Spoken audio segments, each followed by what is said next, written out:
জি, আপনি শুরু করুন। আমি ছোট থেকে বড় হয়েছি বান্দরবনে। আমি ছোটবেলা থেকে নানুর বাসায় থাকতাম। আমার নানা ওসি ছিল আরকি। আচ্ছা। তো আব্বু আম্মু ঈশ্বরদীতেই থাকতো। আব্বু আম্মুর সম্পর্কটা আমার জন্ম বুঝার পর থেকে আমি দেখছি ভালো যায় না। যে ৩ মাস ভালো যেত, ৩ মাস খারাপ যেত। তো আচ্ছা। এইজন্য জন্মের পর থেকে আমি নানুর বাসায় থাকছি। প্লাস নানু কখনো আব্বু আম্মুর কাছে যাইতে দেয় নাই। বাসায়ও কোনো ছোট বাচ্চা ছিল না। তো আমার নানা আপনি প্রথম সন্তান? হুম, আচ্ছা, কয় ভাই বোন আপনারা? ২ বোন ১ ভাই। ২ বোন ১ ভাই। ওকে। আমি বড়, ভাইটা ছোট, আমার পরে তারপরে বোন। আমি ছোটবেলা থেকে বড় হয়েছি বান্দরবনে, ওখানেই ক্লাস 5 পর্যন্ত পড়াশোনা করছি। মানে আমার লাইফের সবচেয়ে ভালো সময়গুলাই বান্দরবনে কাটছে। এখন পর্যন্ত মানে আমি স্বপ্নেই দেখি, প্রায় দেখা যায় আমি স্বপ্ন দেখি বান্দরবনে সেই পাহাড়, নদীর পাড়ে বসে আছি, পাহাড়ে ঘুরতেছি। প্রাইমারিটা ওখানেই কাটছে আর কি আমার। ওখানে যখন আমি ছিলাম ম্যাক্সিমাম সময় দেখা যেত ওখানে চিটাঙ্গা ভাষায় কথা বলতো, তা নাহলে চাকমা ভাষায়। এখন অবশ্য ভুলে গেছি, এখন অতটা মনে নাই। তো ওখানে ক্লাস 5 পর্যন্ত ছিলাম। তো আব্বু আম্মুর সাথে ক্লাস 5 পর্যন্ত আমার মনে পড়ে 3 বার দেখা হয়েছে, 1 থেকে 5 পর্যন্ত আর কি। আব্বু আসতো দেখতে, মানে তার মন মেজাজ যদি ভালো থাকে দেখতে আসতো। আর আব্বু আম্মুর সম্পর্কটা খারাপ ছিল। আমার আব্বু একটু উড়নচণ্ডী টাইপসের ছিল, যে কিছু মানুষ থাকে না নিজের মতো নিজের লাইফটা লিড করতে চায়, যে আমার যা ইচ্ছা আমি তাই করব, সংসার টংসারের উপর কোনোই নাই। মানে আব্বু এমন ছিল না যে নেশাখোর বা অন্য মেয়ের প্রতি লিপ্সা, এরকম ছিল না। আর তার দেখা যেত উপার্জনের টাকা সেই ঘুরে ঘুরে শেষ করতো। আম্মুর সাথে প্রবলেম ছিল এটা নিয়ে। ওকে। তারপরে 6 এ উঠবো আর কি, তখন আমি বান্দরবনে পড়াশোনা করছি হচ্ছে বালাঘাটে সরকারি প্রাথমিক বিদ্যালয়। তো 6 এ উঠবো তখন আমার নানার পোস্টিং হয়। আমার নানার তখন পোস্টিং হয় কুমিল্লাতে। তো আমরা কুমিল্লা চলে আসবো। এই সময় হঠাৎ করে আমার আব্বুর মনে হয় যে তার মেয়ে কেন নানি বাড়ি থাকবে, তার মেয়ে তার কাছে থাকবে। ওকে। তো এক প্রকার জোর করে আমাকে নিয়ে গেল। নিয়ে যায় আব্বু 6 এ ঈশ্বরদীতে, ওখানে ঈশ্বরদী গার্লসে আমাকে ভর্তি করে দিল, মানিকনগর গার্লসে। আমি এবার তখন অসুস্থ হয়ে যাই। আমার আবার হার্টের প্রবলেম দেখা দেয়। মানে আমার প্রবলেমটা দেখা দেওয়ার কারণ হচ্ছে আমি ছোটবেলা থেকে আমার নানুর কাছে মামাদের কাছে ছিলাম, একটা ডিস্টেন্স তৈরি হয়ে যায়। প্লাস আব্বুরও এই অসুখটা ছিল, দুইটা মিলাই মানে আমি অনেক অসুস্থ হয়ে যাই। তারপরে ডাক্তারের কথা অনুযায়ী আবার ডাক্তার যখন বললো যে ওকে তাহলে ও নানির কাছে দিয়ে আসেন তাহলে ও সুস্থ হবে, আবার আমার নানির কাছে দিল। তো আমার স্কুলটা চেঞ্জ করা হয় না, আমি ওই মানিকনগরই ওখানেই ভর্তি থাকি। জাস্ট কুমিল্লা যায়, আমি ওই ওখানে পুলিশ লাইন স্কুলে ক্লাস করতাম আর এখানে এসে পরীক্ষা দিতাম। কারণ আমার ম্যাক্সিমাম সময় আমি অসুস্থ থাকতাম। এমনকি আমার স্কুলে সবসময় বলা থাকতো যে আমার শরীর খারাপ থাকলেই আমাকে যেন বাসায় পাঠিয়ে দেওয়া হয়, এবং টিচাররা পর্যন্ত আমার অনেক টেক কেয়ার করতো। তো আমার শরীরের অবস্থা মানে কন্ডিশনটা এমন হয়েছিল যে আমি যখন তখন সেন্সলেস হয়ে যেতাম। ওকে। সেন্সলেস হয়ে গেলে সেন্স সহজে ফিরতো না। আর আমার হার্ট প্রচুর উইক ছিল। দেখা যাচ্ছে টিচার ক্লাসে অন্য স্টুডেন্টরা মারতেছে, তো যারা পড়াপড়তাম টিচার তাদের মারতেছে, আমি মারা দেখে আমি অসুস্থ হয়ে যেতাম। বা মারতেছে, মারার সময় স্যার আমাকে জিজ্ঞেস করলো এই উপপাদ্য এটা প্রমাণ বলো, বা এই সম্পদ এটা এটা এটা কি যাও বোর্ডে যে বুঝাও। আমি আর তখন পারতাম না, আমি তখন ঢাকা জায়গায় যেত। ওই যে মাঠ দেখছি, মাঠ দেখলে আমার নার্ভাস হয়ে যেত। হ্যাঁ, আমি আর কিচ্ছু বলতে পারতাম না। স্যার আমার দিক থেকে তুমি মাত্র লেখছো, তুমি কেন বলতে পারতেছো না? তুমি তার মানে দেখা লাগছো? আমি না স্যার, আমি তো দেখে লেখি না। তুমি দেখে লাগো না, তুমি এখন বলতে পারতেছো না কেন? কেন বলতে পারতেন নিজের? আমার চোখ দিয়ে অনবরত পানি পড়ে যাচ্ছে, আমি বলতে পারতেছি না। কিন্তু আমি সত্যি আমি না দেখেই লিখছি, কিন্তু আমি পড়াটা পারি এবং আমি শিখেও আসছি, কিন্তু আমি বলতে পারতেছি না।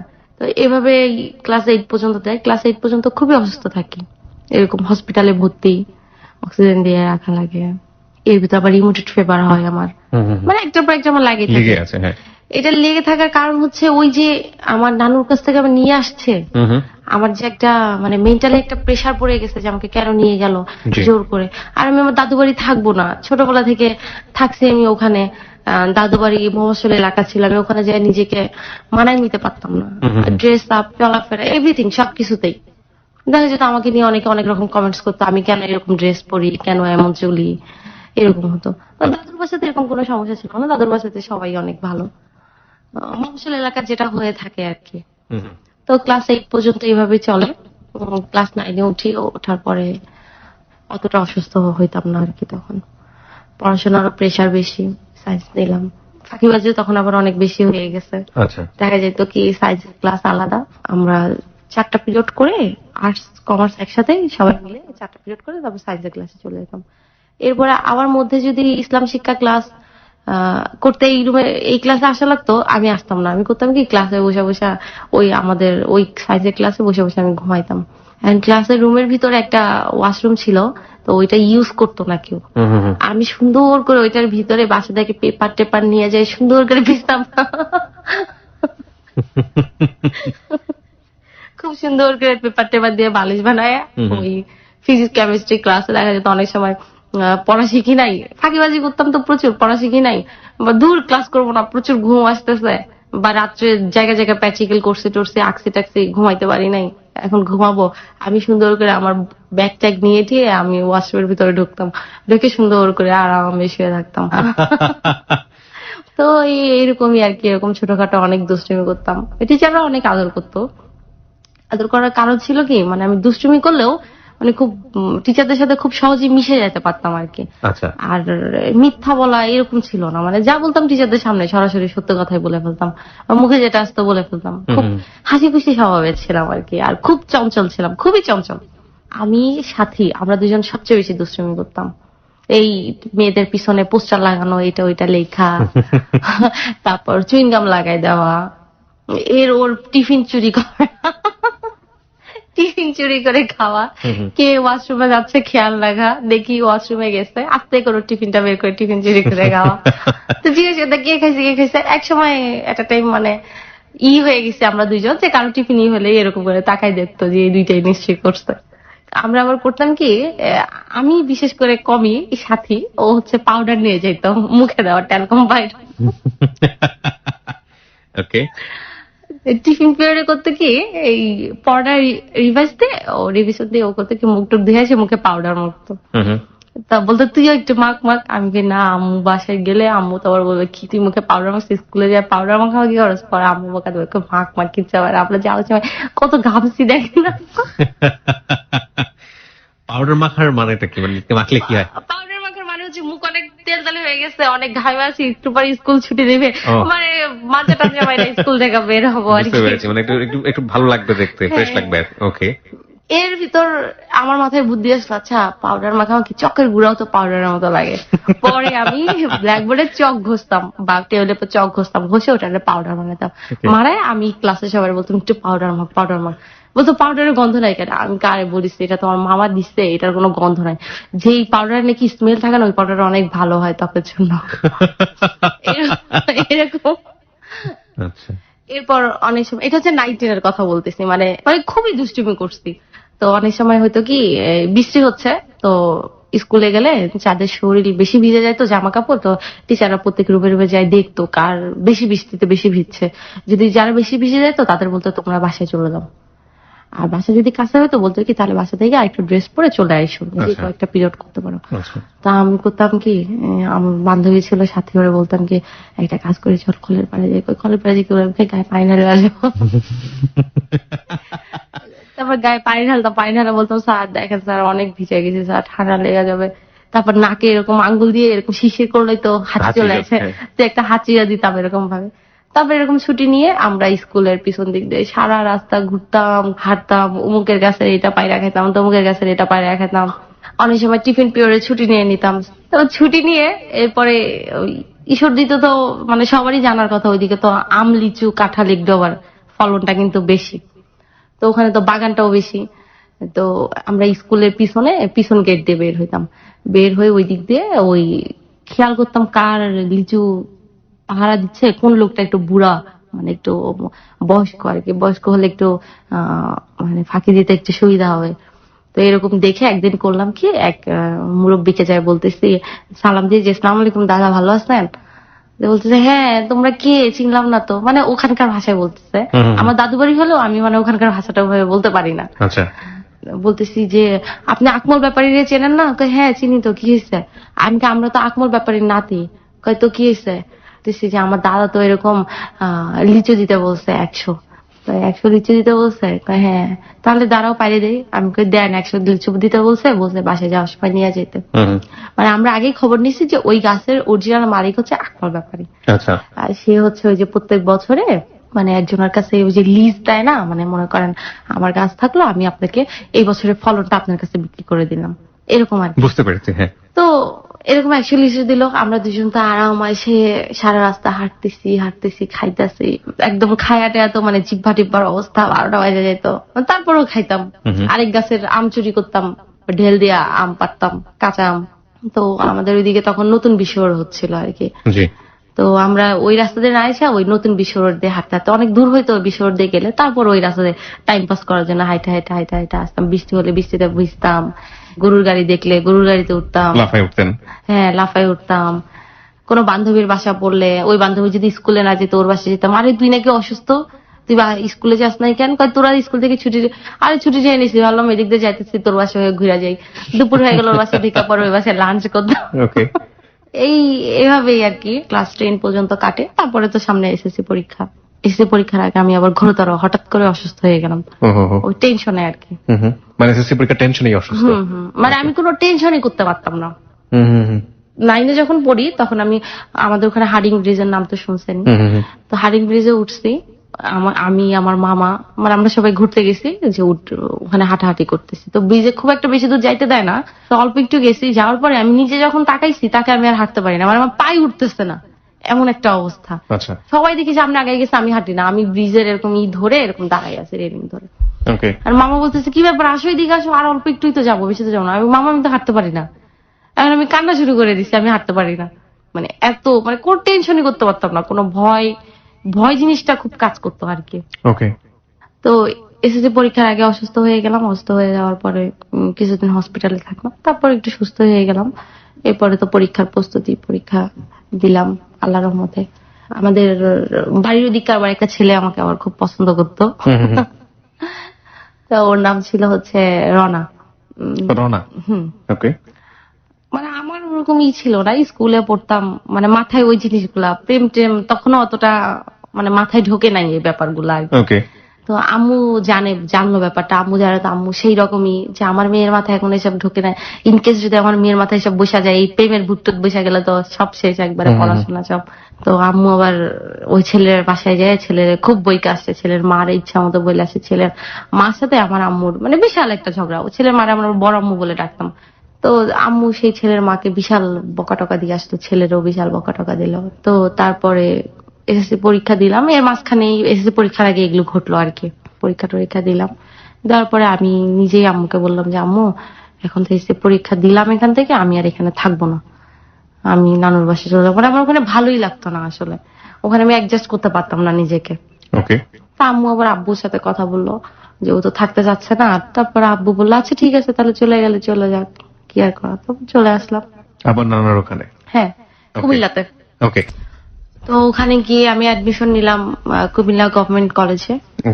নানির কাছেই আবার গেলাম, কুমিল্লা গভর্নমেন্ট কলেজে ভর্তি হলাম। কলেজে ভালো সময় কাটতেছিল, ক্লাস পড়াশোনা সবকিছু নিয়ে। শয়তানিটা আগে থেকে একটু কমছে, একবারে কমে গেছে সেটা না, একটু দুষ্টামিটা কমছে আর কি। টিচারদের কাছে খুব পপুলার হয়ে গেলাম, আর বিশেষ করে কলেজে সবাই চিনত চুল বড় মনীষা বললে সবাই চিনত। চুল বড় মনীষা, অবশ্য এখন অতটা বড় নেই, কাইটা ফেলছি। আগে অনেক বড় চুল ছিল, সিল্কি ছিল তো, আর অনেক বড় ছিল, সবাই চুলের অনেক প্রশংসা করতো। অনেক ফ্রেন্ডরা দেখা যেত চুল নিয়ে ওই বন্যতা সেনের কবিতাও বলতো, চুল তার কবে কার অন্ধকার। হ্যাঁ, দুষ্টুমি তো আর কমে নাই, টিচাররা এই দুষ্টুমির জন্য আরো বেশি চিনতো আর কি। অনেক দুষ্টুমি করতাম। তো ক্লাস করতাম, ক্লাসের শেষে এই আড্ডা মারতাম ফ্রেন্ডদের সাথে। তারপর তো প্রাইভেট ছিল, এইভাবেই কাটলো ইন্টার ফার্স্ট ইয়ারটা। সেকেন্ড ইয়ার 2007 আর কি, আমি 6 এসএসসি দিছি 2007-এ। 7-এর মাঝামাঝি দিয়ে আমার নানা বদলি হলো বরিশাল। তো এখন আমার নানা তখন রিটায়ার্ডের সময় চলে আসছে, মানে বরিশাল বদলি হলে ওখান থেকে, আমার নানাদের হোম ডিস্ট্রিক্ট আবার বরিশাল আর কি, তো ওখান থেকে রিটায়ার্ড করে ফেলবে আর কি। আমি তাহলে এখন কি করব? এখন আমার নানা বললো যে তাহলে একটা কাজ করি, কলেজ ট্রান্সফার করি, ওকে আমি বরিশাল ভর্তি করাবো। এখন আমি যাব না, কুমিল্লা তো বহু বছর ধরে আসি, হাই স্কুলটাও তো ওখানে ক্লাস করছি, বা একটা পরিচিতি হয়ে গেছে। আমি বলতেছি আমি যাবো না নানু ভাই, আমি কুমিল্লাতে থাকবো। কুমিল্লা থাকবা, তুমি একা একা থাকবা? তো আমি বললাম যে মেজো মামা আবার ছিল, মেজো মামা ওখানে চাকরি করতো কুমিল্লাতে, কিন্তু একটু আমি যেখানে থাকতাম ওখান থেকে একটু দূরে সাইডে আর কি। তাই বললাম মেজো মামা যেহেতু আছে, মেজো মামার ওখানেও থাকতে পারবো, বা আমি হোস্টেলেও থাকতে পারবো, কোনো সমস্যা নাই, আমি যাবো না। তো ব্যাপারটা নিয়ে সবাই একটু শুরু করলো যে হ্যাঁ একা থাকবে হোস্টেলে, কি দরকার। তো বড় মামা বেশি করতেছিল, না হোস্টেলে দেওয়া যাবে না। তো 3 মামা খুবই আদর করতো। তখন মেজো মামা ছোট মামার বিয়ে হয়ে গেছে, বড় মামার বিয়ে হয় নাই। এক পর্যায়ে সবাই রাজি হলো, তো আমি হোস্টেলে উঠে গেলাম। আমার রুমমেট আমরা ছিলাম 3 জন, আমি, নিপা আর মিমি ছিল। আমরা 3 জন একই সাথে পড়তাম, একই ক্লাসমেট ছিলাম। আমরা একটা ফ্যামিলির সাথে সাবলেট থাকতাম আর কি। পড়াশোনাও এবার ইন্টার পরীক্ষা সামনে চলে আসছে, তারপর ইন্টার পরীক্ষা দিলাম। মানে ওই সময়টা খুব খারাপ কাটছিল, হঠাৎ করেই ফ্যামিলি থেকে আলাদা আসি, একা একা আসি। আমি একটা কথা বলতে ভুলে গেলাম, ওটা হচ্ছে যে আমার নানার বদলি হওয়ার আগে 6 মাস আগে হঠাৎ করে আম্মু এরকম ফোন দিয়ে খুব কান্নাকাটি। তো আম্মু, আমার নানি বলতেছে কি ব্যাপার, কি হয়েছে?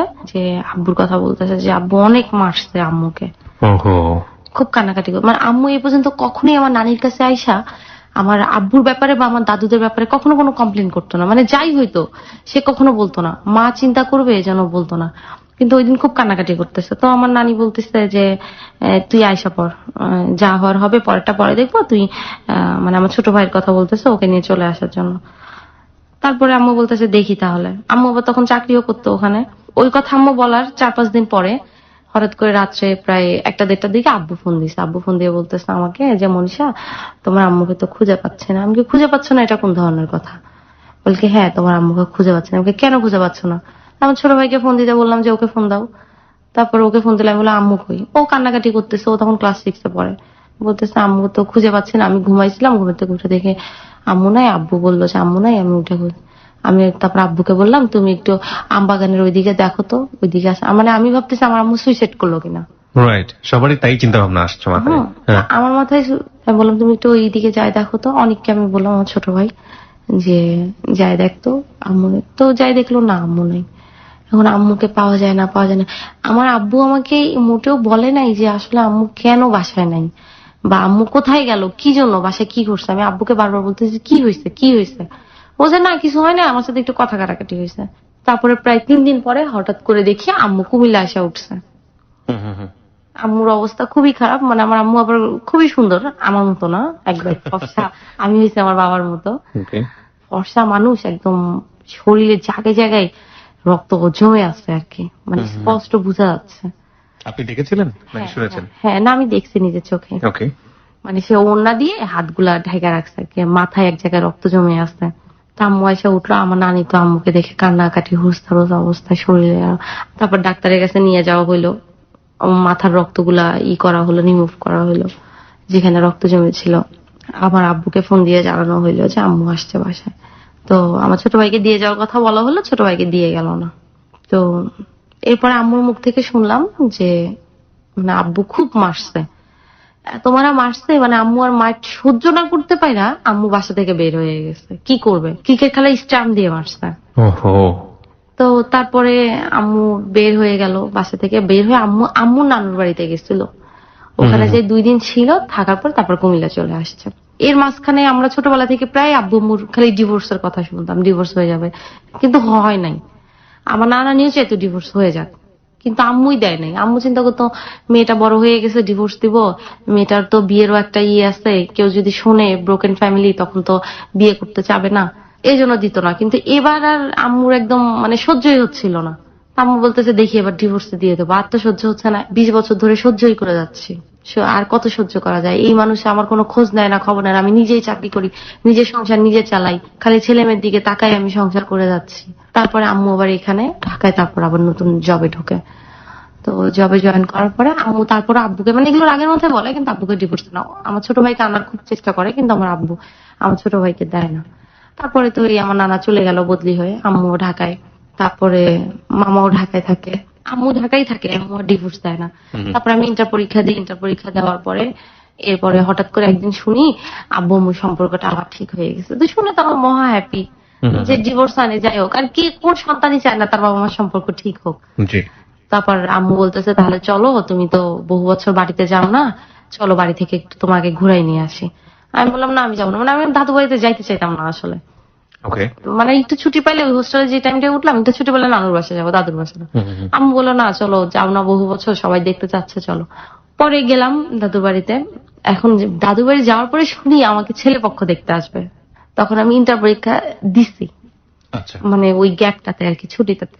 তো তো এখন আমি শুনে তো এটা খুব চেঁচামেচি, তখন আমার রিলেশন নাই কিন্তু কারোর সাথে।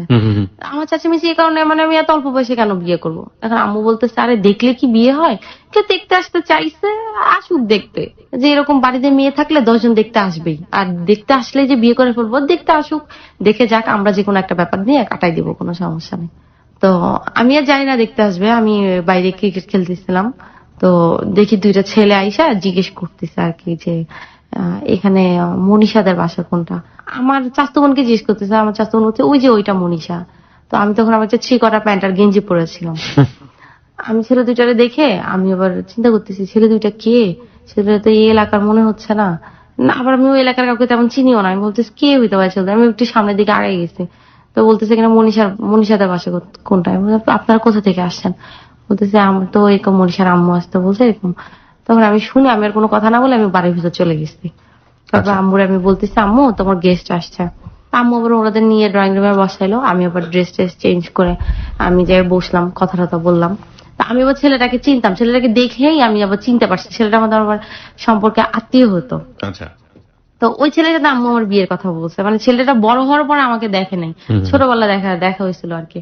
ছেলেটাকে দেখে আমি চিনছি, এরপর কথাবার্তা বললাম। ছেলের একটা ফ্রেন্ড গেছে ঢাকা থেকে, তো ছেলের ফ্রেন্ডের সাথে কথা টথা হইলো, তা আমার ফোন নাম্বার নিল। ফোন নাম্বার নেওয়ার পরে আমি ইন্টারে উঠেই ফার্স্ট মোবাইল ইউজ করি, এর আগে ফোন ইউজ করি নাই। তো আমার ফোন নাম্বার নিল, নেওয়ার পরে তারপরে তো চলে গেল। এরপর আমি আবার ঢাকায় চলে আসলাম। ঢাকায় থাকলাম বেশ কিছুদিন। থাকার পরে মানে ঢাকায় ছোটবেলা থেকে আসা যাওয়া হইতো, ওই আত্মীয় স্বজন থাকতো, এখানে বেড়াইতে আসতাম, মামার বাসা ছিল, মামার বাসায় বেড়াইতে আসতাম, জি। এরকম ভাবে। তো তারপরে ঢাকা থেকে আবার কুমিল্লা চলে গেলাম, যে সামনে অ্যাডমিশন, চলে যাই। তারপরে কুমিল্লা চলে গেলাম। কুমিল্লা যাওয়ার পরে ওই ছেলে আমাকে ফোন দিছিল, যে ছেলে আমাকে দেখতে গেছিল, ওই ছেলে আমাকে ফোন দিছে। ফোন দিয়ে বলতেছে যে মনীষা এরকম তো তোমার আব্বু আমাদের বাসায় ফোন দিছে, ফোন দিয়ে যেন কি বলছে। তো আমি তো বলতে পারি না এই ব্যাপারে কোনো কথা, মানে ছেলে কিন্তু এর মাঝখানে আমাকে আর ফোন দেয় নাই, মানে ছেলে যে আমার সাথে লাইন মারবে টাঙ্কি মারবে এরকম কোনো চেষ্টাও করে নাই, দেখতে গেছে। তারপরে এই কথা বলে আমি বললাম যে আমি তো জানি না। আমি আচ্ছা ঠিক আছে, আমি আম্মুকে ফোন দিচ্ছি। আম্মুকে ফোন দিয়ে বললাম আম্মু আব্বু নাকি ওই ছেলেদের, যে ছেলে আমাকে দেখতে গেছিল ওই ছেলের বাসায় নাকি ফোন দিছে, কি নাকি বলছে। আম্মু বলতেছে আমি তোর সাথে পরে কথা বলতেছি, মানে আম্মু মেজাজ খুব খারাপ হয়ে আছে বুঝলাম। একটু পরে আম্মু ফোন দিল, ফোন দিয়ে আম্মু আমাকে বলতেছে হ্যাঁ তোর আব্বু এরকম কাজ করছে, ওই ছেলের বাসায় ফোন দিছে, ফোন দিয়ে বলছে কি উল্টাপাল্টা কথাবার্তা বলছে। মেয়ের বিয়ের কথা যেখানে হয়েছে সেখানে কি কেউ উল্টাপাল্টা কথাবার্তা বলে? হ্যাঁ আমি এরকম পাগল মানুষ নেই, আমি কয়দিন সংসার করবো, যার মাথাটা তাই ঠিক নাই, কোনো ব্যাপারে কোনো সেন্স নাই। হ্যাঁ ওখানে বিয়ে হোক আর না হোক, কিন্তু ওখানে যে একটা কথা বললো আমার নামে কিংবা তোর নামে, যে ফালতু কথা, যে আমার মেয়ে বিয়ে করবে না, বা আমার বউর সাথে আমার এরকম সম্পর্ক, বউ এরকম সেরকম, এগুলো বললে আমার তো ওখানে একটা মান সম্মানও থাকে, বিয়ে হলে হোক না হলে না হোক, আত্মীয়তার ভিতরে। তো আম্মু খুবই ফেড আপ হয়ে গেছে ব্যাপারটা নিয়ে, এত মেজাজ খারাপ হয়েছে আম্মুর যে আম্মু এবার ডিভোর্স দিয়েই দিবে, এবং আম্মু ডিভোর্স দিয়েও দিল। এই আপনার বিষয়টাকে কেন্দ্র করে? হ্যাঁ, মানে আব্বু ব্যাপারটাকে এত বড় করছিল, আর আব্বু এত বাজে বাজে কথা বলছিল ব্যাপারটা নিয়ে, মানে আম্মু খুবই রাগ হয়েছে। বুঝতে পেরেছি যে আর সহ্যে তো মানে মানুষের একটা সহ্যের সীমা থাকে, এবার তো আর সহ্য হচ্ছে না আম্মুর। আম্মু ডিভোর্স দিয়ে দিল হঠাৎ করেই। আম্মু আমাকে ফোন দিয়ে বললো আমি তোর আব্বুকে ডিভোর্স দিয়ে দিছি। আমি শুনে মানে মনে হলো মানে আমি আসমানের পথে করলাম। এতদিন তো খালি শুনতাম ডিভোর্স দিবে, হঠাৎ করে ডিভোর্স নিয়ে ইনফ্যাক্ট ভয় তৈরি হয়ে গেছে, ডিভোর্সটা কি, রাইট? হ্যাঁ, ডিভোর্স দিয়ে দিল। আর ডিভোর্স দিয়ে দিল শুনে মানে আমি টোটালি শকড, যে ডিভোর্স দিয়ে দিল, আর আব্বু কেন এই কাজটা করলো। আমরা চাইলাম আব্বু আম্মুর সম্পর্কটা এতদিন পরে ঠিক হয়ে গেল, এখন এই কাজটা করলো, আব্বু কেন করলো কাজটা। আমি আব্বু তো মেয়ে সম্পর্কে কেউ এই ধরনের কাজ করে, আর বিয়ে ওখানে আব্বুর পছন্দ না, বা আমিও চাচ্ছি না। আব্বু এই ব্যাপারটা আম্মুকে বলতো যে তুমি ওখানে বিয়ে দিও না, আমি তাহলেই তো হইতো, এত কিছু করার কি দরকার ছিল। তো তারপরে আমি আব্বুর কাছে ফোন দিলাম, ফোন দিয়ে বললাম যে আব্বু তুমি কাজটা কি ঠিক করলা, এখন যে এরকম একটা ব্যাপার হয়ে গেল, আম্মু তো ডিভোর্স লেটার পাঠাই দিচ্ছে, এখন এখন কি করবা তুমি, আমাদের লাইফটার কি হবে, আমরা কার কাছে থাকবো। তা আম্মু ডিভোর্স লেটার লিখে দিল হচ্ছে ছেলে বাবার কাছে থাকবে, মেয়ে মার কাছে থাকবে। এরপর আম্মু অনেককে আনার খুব চেষ্টা করছে, আনতে পারে নাই, আব্বু দেয় নাই অনেককে। তারপরে আমি কুমিল্লাতে অ্যাডমিশন নিলাম ভিক্টোরিয়া কলেজে ডিগ্রিতে। তারপরে আমি পড়াশোনা শুরু করলাম আবার। আর মাথার ভিতরতে এরকম এসব টেনশন আসতেই, এই যে ডিভোর্স হয়ে গেল, এটা তো একটা আব্বু আম্মুর রিলেশন হয়ে গেল, মানে বিশাল একটা ব্যাপার মানে মনের উপরে খুব বড় একটা চাপ সৃষ্টি হলো আর কি। সারাক্ষণই মন মেজাজ খারাপ থাকতো, ম্যাক্সিমাম সময় মন মেজাজ খারাপ থাকতো যে এটা কি হলো, আমাদের লাইফটা কি হলো। ছোটবেলা থেকে নানু বাড়ি থাকলাম, বাবা মার ভালোবাসা পাইলাম না ওরকম, আবার এমন একটা ব্যাপার ঘটে গেল, কি হবে লাইফটার। তারপরে আমি তখন হোস্টেলে উঠলাম, ওখানে হোস্টেলের নাম ছিল নাহার মঞ্জিল।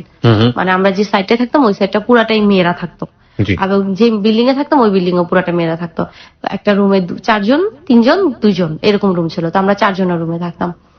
আমি ফার্স্টে যখন উঠলাম নাহার মঞ্জিলে, তখন আমার রুমমেট ছিল আমি, নাজদিন, শিরিন আপু। অ্যাডমিশন নিলাম, তারপর পড়াশোনা শুরু করলাম। পরে আমি আবার প্যারামেডিক্যালে ভর্তি হলাম। ওকে। হঠাৎ করে মনে হলো যে না, একজন বললো এক ফ্রেন্ড যে প্যারামেডিক্যালে কোর্স করতে পারছিস, তুই তো সায়েন্স স্টুডেন্ট ছিলি, বেটার হবে। আর আমার পড়াশোনাটাও আসলে হচ্ছিল না কারণ হচ্ছে ওই যে মাথায় ওই প্রেশার, মানসিক একটা চাপ, মানে পড়াশোনায় মনোযোগ বসাতে পারছিলাম না। দিন দিন দেখা যাচ্ছে আমার সবকিছু মানে ভালো করব কি, আমার ওর খারাপ হয়ে যাচ্ছে সবকিছু। প্যারামেডিক্যাল ভর্তি হলাম, পড়াশোনায় অনেক ব্যস্ত হয়ে গেলাম, ভাবলাম যে এটা নিয়ে নিজেকে ব্যস্ত রাখি। এবং আমি প্রচুর কিন্তু ওই যে দুষ্টুমিটা কিন্তু করতাম। হোস্টেলে আমি এত দুষ্টুমি করতাম, মানে আমি নাকি হোস্টেলে না থাকলে কারো নাকি ভালোই লাগতো না। মানে আমার দুষ্টুমি করার কারণটাই থাকতো কিন্তু ওই একটা ব্যাপার, মানে সবকিছু থেকে নিজেকে ভুলায় রাখা। তো প্যারামেডিক্যালে ক্লাস করতাম হচ্ছে দুপুর থেকে, আর অনার্সে ক্লাস করতাম সকাল থেকে। তো একদিন ওইটা হচ্ছে 2009 কথা আর কি। আমার 3 তলায় কর্নি নামে আমার এক ফ্রেন্ড থাকতো। তো ও বললো যে আমি তো তখন প্রেম টেম করতাম না, এমনি জাস্ট ফ্রেন্ড সার্কেল ছিল, মানে ওরকম ফ্রেন্ড না যে বয়ফ্রেন্ড ছিল ওরকম না, ফ্রেন্ড। তো ও বললো যে মনীষা, আমার এরকম একটা ফ্রেন্ড আছে, ও তোমার সাথে কথা বলতে চাচ্ছে। আমি কথা বলতে চাচ্ছে, কথা বলাই দিও, সমস্যা নেই। বলে কথা বলতে চাচ্ছে কি, আমি পরিচয় করাই দিব, তুমি কথা বলে। আমি বললাম আচ্ছা ঠিক আছে।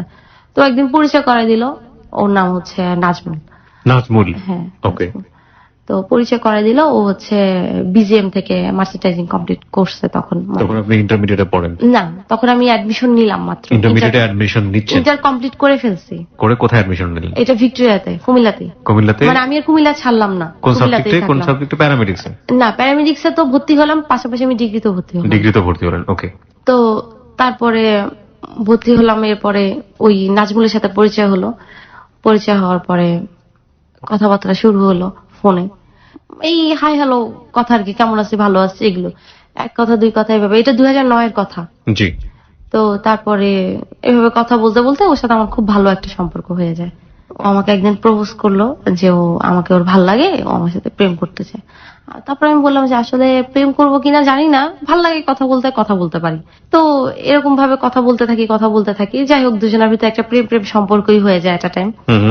তো তারপরে এটা 2009 শেষের দিকে। তো আমি ওকে আমি বললাম যে দেখো, তুমি আমার সাথে প্রেম করতেছো, বা আমিও এরকম আমাদের একটা রিলেশন আছে, রিলেশনটা কত দূর যাবে, কত দূর বলে, তুমি কতদূর নিতে চাও। আমি কতদূর নিতে চাই, মানে আমি তো ওরকম মেয়ে না যে আজকে এক ছেলের সাথে প্রেম করলাম, ভাল লাগলো না ছেড়ে দিব, কালকে একটা ছেলের সাথে প্রেম করলাম, ভাল লাগলো না ছেড়ে দিব। আর আমার সাথে তুমি কথা বলে বুঝতেও পারছো আমি এরকম টাইপসের মেয়ে না। আমি তারপর বললাম যে দেখো, আমার লাইফে এরকম প্রবলেম, ব্রোকেন ফ্যামিলি বা এরকম, এখন তুমি হচ্ছে তোমার বাবার একমাত্র ছেলে, এখন তোমার ফ্যামিলি থেকে কি মাইনা নিবে এগুলো সব? যদি মাইনা নেয় তাহলে আমি সামনে আগাবো, আর যদি মাইনা না নেয় তাহলে বাবা আমাদের রিলেশন এখানে ব্রেকআপ করে দেওয়াটাই বেটার। ওকে। ও বললো যে তাহলে আমি এখনই বাসায় বলবো? পরে বলে। বললাম না, পরে কেন, আমি কথা বলতে বলতে এমন সময় হবে তোমার উপর আমি অনেক দুর্বল হয়ে গেলাম, তখন তো আমি সরে আসতে পারবো না, তখন আমার লাইফের কি হবে? তুমি তোমার মতো তোমার বাবা মার কথা শুনলা, কিন্তু আমার লাইফের কি হবে? তারপর ওকে আমি অনেক প্রেশার দিলাম, প্রেশার দিয়ে আমি ওকে বাসায় বলাইলাম। বাসায় বলানোর পরে ওর বাসা থেকে, ওর বাবা মার একমাত্র ছেলে ছিল আর কি, ওদের আর্থিক অবস্থা অনেক ভালো ছিল সব দিক দিয়ে। বাবা প্রফেসর ছিল চাঁদপুরের কচুয়াতে, বঙ্গবন্ধু কলেজের প্রফেসর ছিল, মাও শিক্ষিত ছিল। তো ওদের ফ্যামিলি থেকে ওরা চাচ্ছে না, ওদের ফ্যামিলির কথা হচ্ছে যে না, আমরা ব্রোকেন ফ্যামিলি কোনো মেয়ে নিয়ে আসবো না, আমাদের একটা মাত্র ছেলে, আমরা ব্রোকেন ফ্যামিলি মেয়ে নিয়ে আসবো না। ও কথাটা আমার কাছে ফার্স্ট একটু লুকাই গেল, পরে আমি প্রেশার দেওয়ার পর বললো যে হ্যাঁ, আমার বাসা থেকে এরকম রাজি না। রাজি না যখন বাবা, তাহলে তোমার মতো তুমি থাকো, আমার মতো আমি থাকি, আমি এই রিলেশন আর সামনে আগাইতে চাই না। তো ওকে আমি না বলে দিলাম, ও মানতে রাজি না। না, আমি তোমার সাথে রিলেশন ব্রেক করবো না। আমি কেন ব্রেক করবো না? আমি যেভাবে হোক আমার ফ্যামিলিকে ম্যানেজ করবো। আমাকে তাহলে ম্যানেজ করি, তুমি আইসো, তুমি আমার সাথে রিলেশন কন্টিনিউ করতে সমস্যা কি? আমি এখানে কি জোর যাবো নাকি রিলেশন নিয়ে? তুমি বলো আমি যেভাবে হোক আমার ফ্যামিলি ম্যানেজ করবো। আমি কি, তুমি যখন ফ্যামিলি ম্যানেজ করবো তুমি তখনই আইসো, এর আগে তোমার আসার দরকার নেই। আর এর আগে তোমার আমার সাথে যোগাযোগ করারও দরকার নেই। হুম। তো যোগাযোগের সমস্যা কি? আমি যোগাযোগের সমস্যা তো আমি যত তোমার সাথে কথা বলবো আমি তত উইক হয়ে পড়বো তোমার উপরে। আচ্ছা। তো একটা সময় দেখা যাবে কি তোমার ফ্যামিলি থেকে রাজি হলো না, আর তোমার সাথে আমি কথা বলে যতটুকু বুঝতে পারছি আসলে তুমি তোমার ফ্যামিলির অমতে যাবে না। কারণ আমি অমতে যাবো না, আমি ফ্যামিলিকে রাজি করে আসবো। আমি কাছে ঠিক আছে তুমি রাজি করে আইসো। তো ওর সাথে আমার এরকম তর্ক বিতর্কই হয় বলতে গেলে। হুম। তো সময়টা একটু খারাপই যায়, মানে খুব খারাপ লাগে যে আমি ফার্স্টে থেকে আসলে আমি এমন চাই নাই আমার লাইফে। হুম। আর প্রেম টেমি করছে না, এরকম প্রেমই যেহেতু হইলো তাহলে এরকম হইলো কেন? তখন চিন্তা করলাম যে আসলে আমার মনে হয় প্রেম টেম এসব মনে হয় আমার হবে না, আমার দ্বারা প্রেম বিয়ে এসব সম্ভবই না। আর এরকম হওয়াটাই স্বাভাবিক, বাবা মা যেহেতু এরকম অবস্থা। তখন বিয়েটার উপরও না মানে একটা চলে আসলো যে বিয়ে হলেই মনে হয় ডিভোর্স হবে বা বিয়ে হলেই রিলেশন খারাপ হয়ে যায়, ওকে। এরকম একটা মানে একটা চিন্তা ভাবনাটা চলে আসলো চিন্তা ভাবনা। অটোমেটিক্যালি। হ্যাঁ, অটোমেটিকলি চলে আসলো আর কি এরকম একটা চিন্তা ভাবনা। মনে করলাম লাইফে বিয়েই করবো না, এর থেকে বেটার এরকম একাই থাকা। তো হোস্টেলে খুব ভালো সময় কাটতো। জি। মানে যারা আপুরা ছিল খুবই আদর করতো আমাকে, মানে খুব টেক কেয়ার করতো তারা আমাকে। খুব মজার সময় কাটাইছি হোস্টেলে আর কি। ওকে। মানে বাবা মার সাথে থাইকাও মানে এত, বাবা মার সাথে তো থাকেই নাই, যে সময়টাই ছিলাম খুব খারাপ সময় ছিল। আমি আবার আমার রুমমেটদের বাড়িতেও বেড়াইতে যাইতাম, দেখা যেত বাড়িতে যাইতাম না তো ওদের বাড়িতেই বেড়াইতে যাইতাম। ওকে। আম্মু খুব চেষ্টা করতো ঢাকায় নিয়ে আসার জন্য, ঢাকায় ভর্তি হওয়া, ঢাকায় পড়াশোনা কর। আমি ওই ঢাকায় দেখা যেত ছুটি হলে সপ্তাহে একবার ঢাকায় আসতাম। আচ্ছা। আইসা বাসায় আইসা থাকতাম কিন্তু আমি আবার চলে যেতাম। আম্মু বারবার বলতো যে ঢাকায় ভর্তি হও, আমি এত বড় বাসা নিয়ে আমি একা একা থাকি, তুই থাক, তো সমস্যা। আমি না আম্মু আমি থাকবো না। তো ওই নাজমুলের সাথে হয়ে যাওয়ার পরে, তো এটা হচ্ছে 2010-এর কথা। আমি প্যারামেডিক্যাল ক্লাসে যাব, আমি পড়া রিভাইজ দিচ্ছি আর আমি একটা চিত্র আঁকতেছি আর কি। এই সময় হঠাৎ করে একটা ফোন আসছে। ফোন ধরার পরে বলতেছি যে সালাম দিয়ে বলতেছে কে? আমি জ্যাক বলতেছি। জ্যাক? হ্যাঁ, বুঝতে পারলাম যে নিশ্চয়ই টাঙ্কি মারার জন্য কেউ ফোন দিছে। আমি বললাম ভাইয়া এখানে তো রোজ নামে কেউ নাই, আপনি অন্য নাম্বারে ট্রাই করেন। বলে কে বললো? এই যে আমি তো রোজকেই তো ফোন করছি, এই যে আপনি বলতেছেন। তারপরে বললাম যে না ভাই আপনি রং নাম্বারে ফোন দিচ্ছেন, আসলে আমি তো মনীষা বলতেছি। মানে আছে না যে ফোন করলে করে বলবো আমি, আর আমার হচ্ছে ক্লাস কিছুক্ষণ পরে পড়তেছি, রিভাইজ দিচ্ছি, এই জিনিসটা মাথায় ঘুরতেছে। তখন আমি বলতেছি দেখেন ভাইয়া আপনি যেই হন আপনি পরে ফোন দেন, এখন না। আমি ভাবতেছিলাম আমার আবার কাজিনরা অনেক সময় ফোন দিয়ে ফাজলামি করতো, তো ভাবতেছি এরকম পরে আমি আপনি যেই হন আপনি আমাকে সন্ধ্যার পরে ফোন দেন। লাইনটা কাটিয়ে দিচ্ছি। 10 মিনিট পরে দেখি আমি আবার পড়তেছি, 10 মিনিট পরে আবার ফোন দিচ্ছি। ফোন দেওয়ার পরে আমি বলতেছি যে কি ব্যাপার ভাই আপনি বারবার ফোন দিচ্ছেন কেন? বলতেছে আপনি কে এটা বলেন তো। আমি বলতেছি যে আমি যেই হই, আপনি কে? তারপর বলতেছে আমি তো বললামই আমি জ্যাক। আমি বললাম ভাই আপনি তো বললামই আপনার এখানে রোজ তো নাই, যেখানে আছে আপনি ওখানে খোঁজ করেন। বলতেছে আমি তো এখানেই খোঁজ করতেছি। আমি বলছি এখানে তো নাই রে ভাই। আমার বলতেছে আপনি কি করেন? আমাকে দেখেন ভাইয়া আপনি যাকে ফোন দিচ্ছেন সে ঠিক আছে, আপনি রোজকেই ফোন দিচ্ছেন, কিন্তু ফোনটা হচ্ছে আমার আপার। আমি হচ্ছে এই বাসায় কাজের মেয়ে, আমি কাজ করি এই বাসায়। আর তো আপা তো হচ্ছে একটু ওয়াশরুমে গেছে, আপনি পরে ফোন দেন। তাহলে আপনি কেমন কাজের মেয়ে? আপনি তো আপনার মালিকের ফোন ধরছেন। আমি তো ওনার দেখাশোনা করি, আমি ওনার ফোন ধরতেই পারি। এটা ও তাই নাকি? আমিও তো এই বাসায় দারোয়ান বুঝছি। ওকে ওকে, দ্যাটস রিয়েলি গুড। আমি এই বাসায় দারোয়ান, আপনাদের বাড়িতে কি দারোয়ান টারোয়ান নিবে টিবে নিলে আমাকে জানায়েন তো। আমি বললাম হঠাৎ আমাদের বাড়িতে আপনি ঢুকতে ইচ্ছা করছে কেন? না আপনার কথা শুনে খুব ভালো লাগলো, তো আপনার বাড়িতে যে দারোয়ান নিয়োগ নেই আপনি আমাকে জানায়েন তো। আমি বললাম আচ্ছা ঠিক আছে জানাবো। এবার আপনি ফোনটা রাখেন। তারপরে ফোন রাখতেছে না। যে আপনি কি কাজ করেন এই বাসায়, কি কাজ করেন ভাই বললেন না। বুয়াদের যে কি কষ্ট আমি বুঝি, আমি তো দারোয়ান, সারাদিন দাঁড়ায় থাকতে হয়, কত কষ্ট। আমি বললাম আপনার কি কষ্ট? আপনি তো খুব ভালো টিপস পান, দারুণ হলে কত সুবিধা, আসতে যেতে সালাম দিবেন আর টিপস পাবেন। আর আমার তো কত কষ্ট বলেন তো, কত কাজ করা লাগে সারাদিন, ঘর বসা লাগে, কাপড় কাচা লাগে। 5-7 মিনিটের মতো কথা বলতে থাকি। কথা বলতে এরপর আমি বলি যে আচ্ছা দেখেন ভাই আপনি যেই হন ভাইয়া, বহুত কথা হয়েছে ভাই, আমি এখন রাখি, আমার কিছুক্ষণ পরে ক্লাস। আপনি আমাকে আগামী 4-5 ঘন্টা ফোন দিবেন না, আমি আপনার পরে দরকার হলে ফোন দিলে দিব, আপনি ফোন দিবেন না। আর আপনি আমাকে ডিস্টার্ব করেন না, আমি কিন্তু ক্লাসে ঢুকবো। তো এই কথা বলে ফোন রেখে দিই। এরপরে আমাকে আর ফোন দেয় না, আমাকে রাত্রে ফোন দেয়। তারপরে আমি বললাম যে হ্যাঁ বলেন কি বলবেন। বলতেছে যে আপনি মিথ্যা কথা বলতেন কারণ আপনি বাসায় কাজের মেয়ে। আমি বললাম আপনি তো মিথ্যা বলছেন, আপনি কি দারোয়ান নাকি? দারোয়ানের কথা কি এরকম থাকে নাকি? দারোয়ানের কথা কেমন থাকে আমি জানি। আপনি মিথ্যা বললেন কেন? হ্যাঁ আপনি তো একটা মিথ্যুক দেখতেছি, কাজের মেয়ে বলছেন। কই আপনার আপা কই? আপনার আপাকে ফোন দেন। আমি বলছি আপনি কে বলতেছেন বলেন তো আসলে কি আপনি? তারপর আমি বললাম যে আপনি আমার ফোন নাম্বারটা কোথায় পাইছেন? পাইছি আপনার ফোন নাম্বার। আমি কোথায় পাইছেন? বলতেছে যে আপনি সজীবকে চেনেন, এরকম। আমি সজীবের থেকে ফোন নাম্বার পাইছি।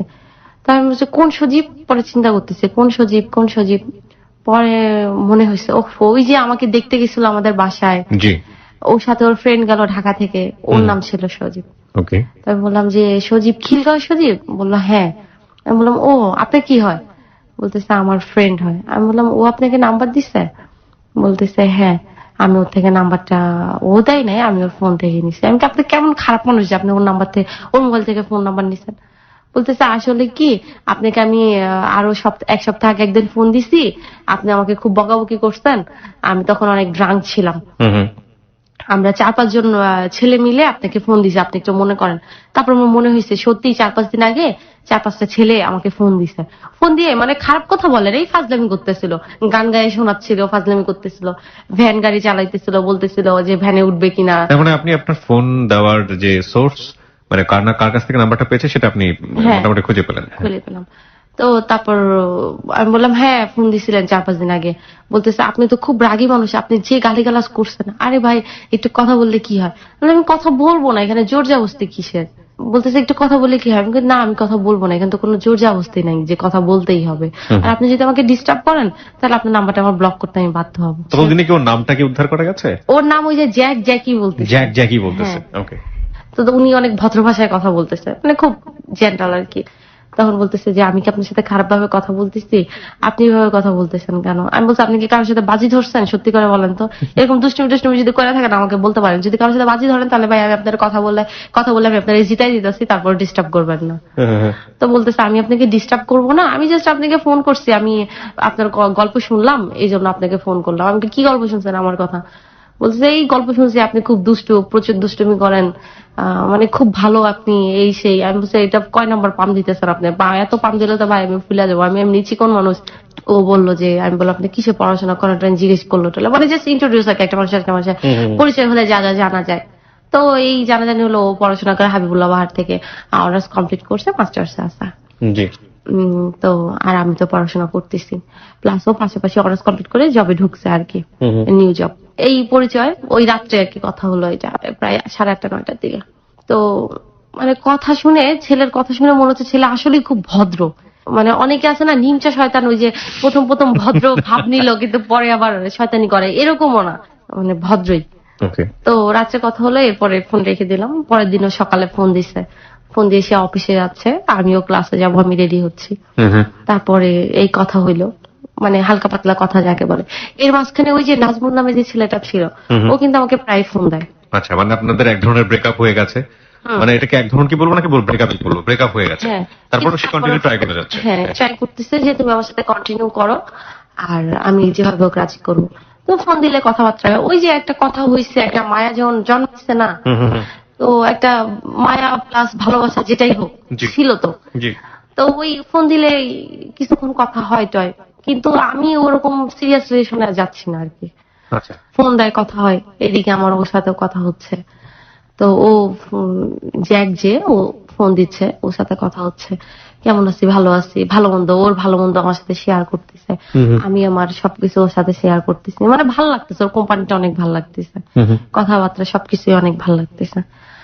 এরকম চলতে চলতে প্রায় 1-2 মাস চলে যায়। আমি বলি আচ্ছা এবার সত্যি করে বলো তো তোমার রিয়েল নাম কি? তারপর বললাম আমার নাম হচ্ছে জনি, নুরুজ্জামান জনি।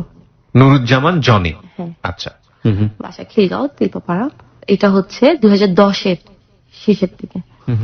তো খুব ভালো একটা সম্পর্ক হয়ে যায় জনির সাথে আমার, খুব ভালো ফ্রেন্ডশিপ হয় ওর সাথে আমার। মানে ততদিন আপনাদের দেখা হয়নি দুজনে? না, দেখা হয়নি। আচ্ছা। তো আমার আবার বেস্ট ফ্রেন্ড যে ছিল ওর নাম হচ্ছে নয়ন। আমরা ছোটবেলার ফ্রেন্ড ছিলাম। এটা আমাদের, মানে ওর বাড়িও পাবনা ছিল। তো আমি এবার ওর সাথে সবকিছুই, মানে বেস্ট ফ্রেন্ড যেহেতু সবকিছু তো শেয়ার করবোই, সবকিছু ওর সাথে শেয়ার করতাম। আর কুমিল্লাতে আমার বেস্ট ফ্রেন্ড ছিল, ওর নাম ছিল বাঁধন। তো ওদের সাথে আমি আবার জনির ব্যাপারটা শেয়ার করলাম।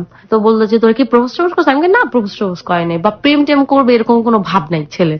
আছে না অনেক ছেলেরা ফোন দিল, 2-3 মাস কথা বললাম বা 2-4 দিন কথা বললাম, ভাল লাগতেছে বা আই লাভ ইউ বলে ফেলে। এই ছেলের ভিতর না এরকম কোনো ভাবই নাই, জানোস। মানে আমি টোটালি শকড যে একটা ছেলে কথা বলতেছে একটা মেয়ের সাথে, কোনো ভাবই নাই, মানে প্রেম টেম করবে এরকম কোনো ভাবই নাই, বা প্রপোজ করবে এরকম কোনো ভাবই নাই। মানে কথা বলতেছে, ভালো লাগতেছে, কথা বলতেছে, ফ্রেন্ড, খুব ভালো ফ্রেন্ডের মতো। ওর ভালো মন্দ শেয়ার করতেছে, আমিও শেয়ার করতেছি, এরকম আর কি। মানে ভালো লাগতেছে কথা বলে, যে যাই হোক অ্যাটলিস্ট এরকম একটা ছেলে পাওয়া যেত, টাঙ্কি টাঙ্কি মারার কোনো চিন্তা ভাবনা নেই। হ্যাঁ, তো নয়নের সাথে শেয়ার করলাম। নয়ন আর আমার লাইফে যা হতো আমি সবকিছু আমার ফ্রেন্ড নয়নের সাথে শেয়ার করতাম এখন পর্যন্ত, এখন অব্দি। এরপরে ওর সাথে কথা চলতে থাকে, এটা 2010-এর শেষের দিকে। তো এর মাঝখানে কিন্তু আমাকে নাজমুলও ফোন দেয়। নাজমুল আমাকে প্রায় ফোন দেয়, মানে ওর ফোনটা লাগাতার প্রতিদিন থাকে না, ওর ফোনটা হঠাৎ একদিন ফোন দিল। তো নাজমুল ফোন দিলে আমি অ্যাভয়েড করার চেষ্টা করি, করলেও করা হয়ে উঠতো না। এক ধরনের সফট কর্নার কাজ করতো, এক ধরনের সফট কর্নার কাজ করতো আর কি। তো তারপর ওর সাথে কথা বলি। এদিকে জনিকে আমি নাজমুলের কথাটা তখনও বলি নাই, যেহেতু আমার এটা হচ্ছে না, এটা আমি আর ঢাকঢোল পিটাই বলে তো লাভ নেই। জি। তো তারপরে 2011 জানুয়ারি 4 তারিখ জনির বার্থডে। জনির বার্থডে? হ্যাঁ। ওকে। আমি ঢাকায় আসবো আর কি। আমি তো আমার বাসায় প্রত্যেক সপ্তাহে আসি, মাঝে মাঝে 2-1 সপ্তাহ মিস হয় আর কি, আম্মুর কাছে আসি। তো আমি বাসায় আসবো, তো জনি বলতেছে যে তাহলে তো 4 তারিখে আমার বার্থডে, 4 তারিখের আগে আইসো। আমি বললাম দেখি, চেষ্টা করবো। আমি তো 4 তারিখেও যাইতে পারি, শিওর না, মানে ক্লাস যদি অফ থাকে ক্লাসের উপর ডিপেন্ড করে আর কি। তো আমার 3 তারিখে ক্লাস শেষ হলো, হতে হতে বিকাল হয়ে গেছে, আমি আর রওনা দেই নাই, যে 4 তারিখ ভোরে রওনা দেবো। আচ্ছা। 4 তারিখে সকালে আবার প্ল্যান কি 4 তারিখে দেখা করবেন ওনার সঙ্গে? না, এর আগে হচ্ছে, ও সরি ভুলে গেলাম, মিস করছি। হ্যাঁ, বলুন। এর মাঝখানে এর আগে ওর সাথে আমার একবার দেখা হয়েছে। কিভাবে ফার্স্ট মিটটা? এটা হচ্ছে 2010-এর অক্টোবরে, শাহজাহানপুর ইসলামী হসপিটালটা আছে না, এটার নিচে দেখা হয়েছে। আমি আমার নানুকে ডাক্তার দেখাইতে আসছি, তো হঠাৎ করে আমি ওর সাথে দেখা করবো না, ও অনেক বলতেছিল দেখা করতে, দেখা করো দেখা করো। তো হঠাৎ করে মনে হলো যে তাক দেখাই করে যাই, ওর বাসা তো শাহজাহানপুর থেকে আর কতটুক। আমার নানুকে ডাক্তার দেখাইতে আসে। আমি বললাম যে তুমি তাহলে একটা কাজ করো, তুমি হসপিটালের এখানে চলে আসো। হঠাৎ করে আমি বলছি, ও কিন্তু 2-3 দিন ধরে আমি ঢাকায় আসছি আমাকে বলতেছি দেখা করার কথা, আর আমি হঠাৎ করে তখন ওকে বলতেছি আমি এখন দেখা করবা তুমি? আমি বললাম হ্যাঁ। বলতেছি না, আমি তো ড্রিঙ্কস করতেছি ফ্রেন্ডদের সাথে। মানে ওর ড্রিঙ্কসটা কন্টিনিউ করতো না, আচ্ছা, অকেশনালি আর কি, কোন ফ্রেন্ডের বার্থডে ছিল তখন ড্রিঙ্কস করতেছিল। তাই আমি বললাম আচ্ছা ঠিক আছে, তাহলে দেখা করার দরকার নেই। না না না, আমি আসতেছি। ও আসছে, তো যায়া আমি ওরে দেখে আমি টোটালি শক, মানে ওরে দেখে আমি এত ভয় পাইছি। কেন ভয় পাইছি? ও জিম টিম করতো, তো শরীর ছিল ওরকম, হাইটও ওরকম, আবার ড্রিঙ্কস করছে, চোখগুলা লাল হয়ে আছে। First meet? হ্যাঁ, দেখা আমি চিন্তা করতেছি আল্লাহ রে আল্লাহ, আমি কোন গুন্ডার পাল্লায় পড়লাম। পরে আমি দেখে আমি তাকাই আছি, আমি বলছি তুমি জনি? বলতেছে হ্যাঁ। বলতেছে এই তোমার জন্য আমি ড্রিঙ্কস ফালাই আসছি, তুমি জানো আমি সব ফ্রেন্ডের কত মিথ্যা কথা বলে আসছি, আজকে আমার অমুক ফ্রেন্ডের বার্থডে। আমি বললাম যে না, আসলে আমি দেখা করবো না ভাবছিলাম, পরে ভাবলাম তোমার বাসার কাছে আসছি, দেখা করেই যাই। মানে একটা জিনিস বুঝতে পারছি যে আপনাদের মধ্যে সম্পর্কটা অনেক বেশি ফ্রেন্ডলি ছিল। সো আপনারা দুজনের যে কোনো বিষয়ে খুব ইজি গোয়িং একটা ব্যাপার ছিল। দুজনকে দেখলেই যে দুজনের ভিতরে একটা অন্যরকম সফট কর্নার কাজ করবে, ব্যাপারটা এরকম না, খুবই ইজি গোয়িং যেটাকে বলে। হ্যাঁ বলুন। তো তারপরে ওরে দেখে আমি মুখের উপরই বলে ফেলছি, আমি বলছি তোমার দেখা তো আমার ভয় লাগতেছে। কি ভয় লাগতেছে? আমি তোমার দেখে ভয় লাগতেছে, তুমি তো যখন তখন আমার মনে মাইরা টাইরা ফেলবে এরকম। কেন এরকম লাগতেছে কেন? আমি ভাই আমি শুনছিলাম তোমার হাইট বেশি, কিন্তু তোমার যে এরকম চিন্তা করতে পারে, তো হাসতেছে। আমি তোমার চোখগুলো আরো লাল হয়ে আসছে। বলতেছে আমার চোখ তো সবসময় লাল হয়ে থাকে, আরো ড্রিঙ্কস করছি তো এই জন্য আরেকটু লাল হয়ে আছে আর কি। তো ওর চোখগুলা মানে খুব সুন্দর লাগতেছে, পাপড়িগুলা এরকম ছিল, মানে আমরা মেয়ে মানুষেরও চোখের পাপড়ি এরকম থাকে না, মানে বড় বড় ছিল, আর মনে হয় কি মাস্কারা দিয়ে চোখের পাপড়িগুলা বেঁকা করে রাখলে যেমন এরকম। আর চোখ দেখলে মনে হয় কি চোখে মনে হয় কাজল টাজল দিয়ে রাখছে এরকম। আচ্ছা, মানে ওর সবকিছুই, গঠন, শরীরের এভরিথিং ও সুন্দর ছিল আপনার চোখে? হ্যাঁ, আমার চোখে না, সবার চোখে, সবাই ওর সুন্দর। ঠিক আছে, জনি অনেক সুন্দর, জ্যাক অনেক সুন্দর। একটাই ছিল, সেটা হচ্ছে ও কালো ছিল। তো ওরে আবার সবাই ব্ল্যাক ডায়মন্ড, আমিও বলতাম ব্ল্যাক ডায়মন্ডই বলতাম, চেতা যেত, কালো বললে খুব রাগ করতো। একটু পরে ওর কয়েকটা ফ্রেন্ড আসে, মাসুম ভাইয়া, আমি ওকে নাম ধরে রাখি, ও সব ফ্রেন্ডদের ভাইয়াই বলতাম, আমার যেহেতু সিনিয়র ছিল ওরা। মাসুম ভাইয়া, শিশির ভাইয়া, ওরা আসলো একটু পরে। আসার পরে মানে ওরা যেখানে যেত ওদের আমি ফ্রেন্ডশিপটা দেখছি, ওদের ফ্রেন্ডশিপটা মানে এখন এরকম ফ্রেন্ডশিপ দেখা যায়, মানে বিন্দাস টাইপ যেটাকে বলে। হ্যাঁ, মানে যেখানে যেত সব ফ্রেন্ডরা একসাথে যাইতো, আর খুব ক্লোজ সম্পর্ক। ওরা আসলো, ওদের সাথে আমার পরিচয় করাই দিল। ওই ফার্স্ট ওর সাথেও দেখা, ওর ফ্রেন্ডদের সাথেও দেখা। তো ওখানে দাঁড়ায় আমরা বেশ কিছুক্ষণ গল্পই করি। তো এর মধ্যে আমি এবার জানতে পারি যে মানে তখনই কথা ওঠে আর কি। ওকে। তো জানতে পারি যে ও রাজনীতি করে, মানে খুব ভালো একটা পর্যায়ে থাকে, আমি দলের নামটা বলবো না। আর রাজনীতি যে করে ও মানে ছোটখাটো ছুটকা বুটকা নেতা থাকে না, ভালোই একটা পর্যায়ে থাকে। কি ছিল সে, মানে রাজনৈতিক দলের নাম বলছে না, বাংলাদেশে তো বিভিন্ন রকমের রাজনৈতিক ও দল আছে। থাকে হচ্ছে খিলগাঁও থানার সেক্রেটারি। কোন খিলগাঁও দলের থানার? এটা বলতে চাচ্ছি না। কোন দলের এটা বলতে চাচ্ছেন না? খিলগাঁও থানার যে দলের নাম বলছেন না সেই দলের সে সাধারণ সম্পাদক ছিল। হ্যাঁ। এবং এটা কি বাংলাদেশের শীর্ষস্থানীয় দুটো রাজনৈতিক জি, দলের জি, মধ্যে যে কোনো যেকোনো একটি। ওকে, হ্যাঁ। তারপরে জানার পরে আমি তো তো এটা জানার পরে এই জিনিসটা কি হয় না, সাধারণত নেগেটিভ ভাবে নাই, কিন্তু সাধারণ আমরা যারা রাজনীতি করি না, এরকম রাজনীতি যারা করে, ছাত্র রাজনীতি বলেন বা যে রাজনীতি বলি না কেন, সেখান থেকে কিন্তু খুব সহজভাবে ওই জিনিসটা কিন্তু কেউ রিসিভ করে না সাধারণ জায়গা থেকে। তো আপনার রিয়াকশন কি ছিল? আমার রিয়াকশন ছিল কি, আমি আসলে ওরকম শকড ফার্স্টে হয়েছিলাম, পরে অতটা হয় নাই, কারণ ওর সাথে আমি যে কয় মাস কথা বলছিলাম আমি ওর ভিতরে একটা দেশপ্রেম একটা ভাব দেখছিলাম। মানে দেশের জন্য কিছু করব, এলাকার জন্য, ওর এলাকার উন্নয়ন করবো। ও তো আমার সাথে সবকিছু শেয়ার করতো, তো এগুলো বলতো আর কি, ওর এলাকায় ও এটা করবে, ওর এলাকায় ও এটা করবে, এইটা নির্মাণ, এটা করবে, সেটা করবে। প্লাস আমি ওর সাথে মানে কথা বলে একটা জিনিস দেখছি, ও মানে মানুষের খুব হেল্প করতো। ওকে। এবং এই ব্লাড দেওয়া, ও কিন্তু প্রত্যেক 3 মাস না 4 মাস পর পর ব্লাড দিতে হয় না, তো ও কিন্তু এটা কন্টিনিউ ব্লাড দিত। আচ্ছা, তার মানে এই রাজনৈতিক ব্যাপারটা আপনার ক্ষেত্রে তেমন একটা নেগেটিভ কোনো কিছু না না। আচ্ছা, ওকে। এবং ওর ভিতরে আমি ওরকম গুণাবলী দেখি নাই।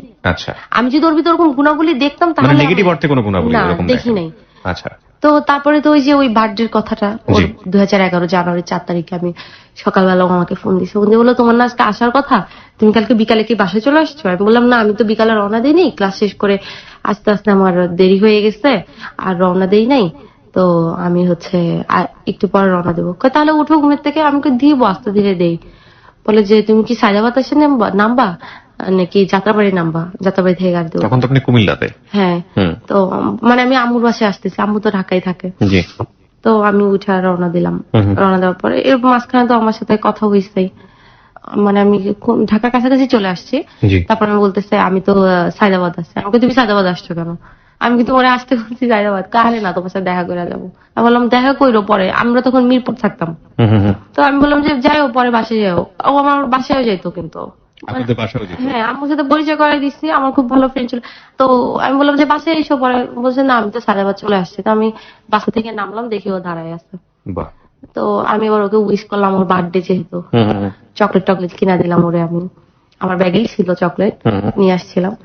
রিক্সা উঠলাম, আমি বললাম যে রিক্সা উঠছো কেন? আমি তো বাসায় যাবো, আমার একটা সিএনজি ঠিক করে দাও। কারে যাবা বাসায়? পরে যাবো বাসায়, আজকে আমার সাথে ঘুরবা, এরপরে বাসায় যাবো। তো ওইটাই হচ্ছে ওর সাথে আমার ফার্স্ট ঘোরা আর কি।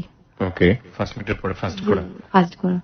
বলে তুমি আম্মুকে, তোমার আম্মুকে ফোন দিয়ে বলে দাও যে তুমি আমাদের বাসায় যাচ্ছ, খাওয়া দাওয়া এখানেই করবা টরবা। আমি বললাম তোমাদের বাসায় যাবো আমি এই ড্রেসে? কি বলো, তুমি পাগল নাকি? কারে কিছু হবে না। মানে আমি জিন্স আর একটা টপস পরে আসি, আর একটা ছোট্ট একটা জিন্সের জ্যাকেট পরে আসি। তো আমি এবার আম্মুকে ফোন দিলাম। আম্মুকে ফোন দিয়ে আমি বললাম আম্মু আমি তো এরকম আজকে জনির বার্থডে, এখানে জনির এখানে আসছি। তা আমি আবার আম্মুর সাথে জনির আবার কথা বলে দিলাম, জনিকে আম্মু আবার উইশ করলো টললো। তো আম্মু আবার জনির প্রতি একটা মানে ফেইথ জিনিসটা কাজ করতো, যে না আমার মেয়ের সাথে উল্টাপাল্টা করবে না। থাকে না, এক একজন মানুষের অ্যাটিটিউড এক এক রকমের, কারো অ্যাটিটিউড দেখেই মনে হয় যে he is nice person. So আমরা যেটা বুঝতে পারছি যে জনিকে সামহাউ আপনি এবং আপনার ফ্যামিলি খুব পজিটিভলি নিয়েছেন। ওকে।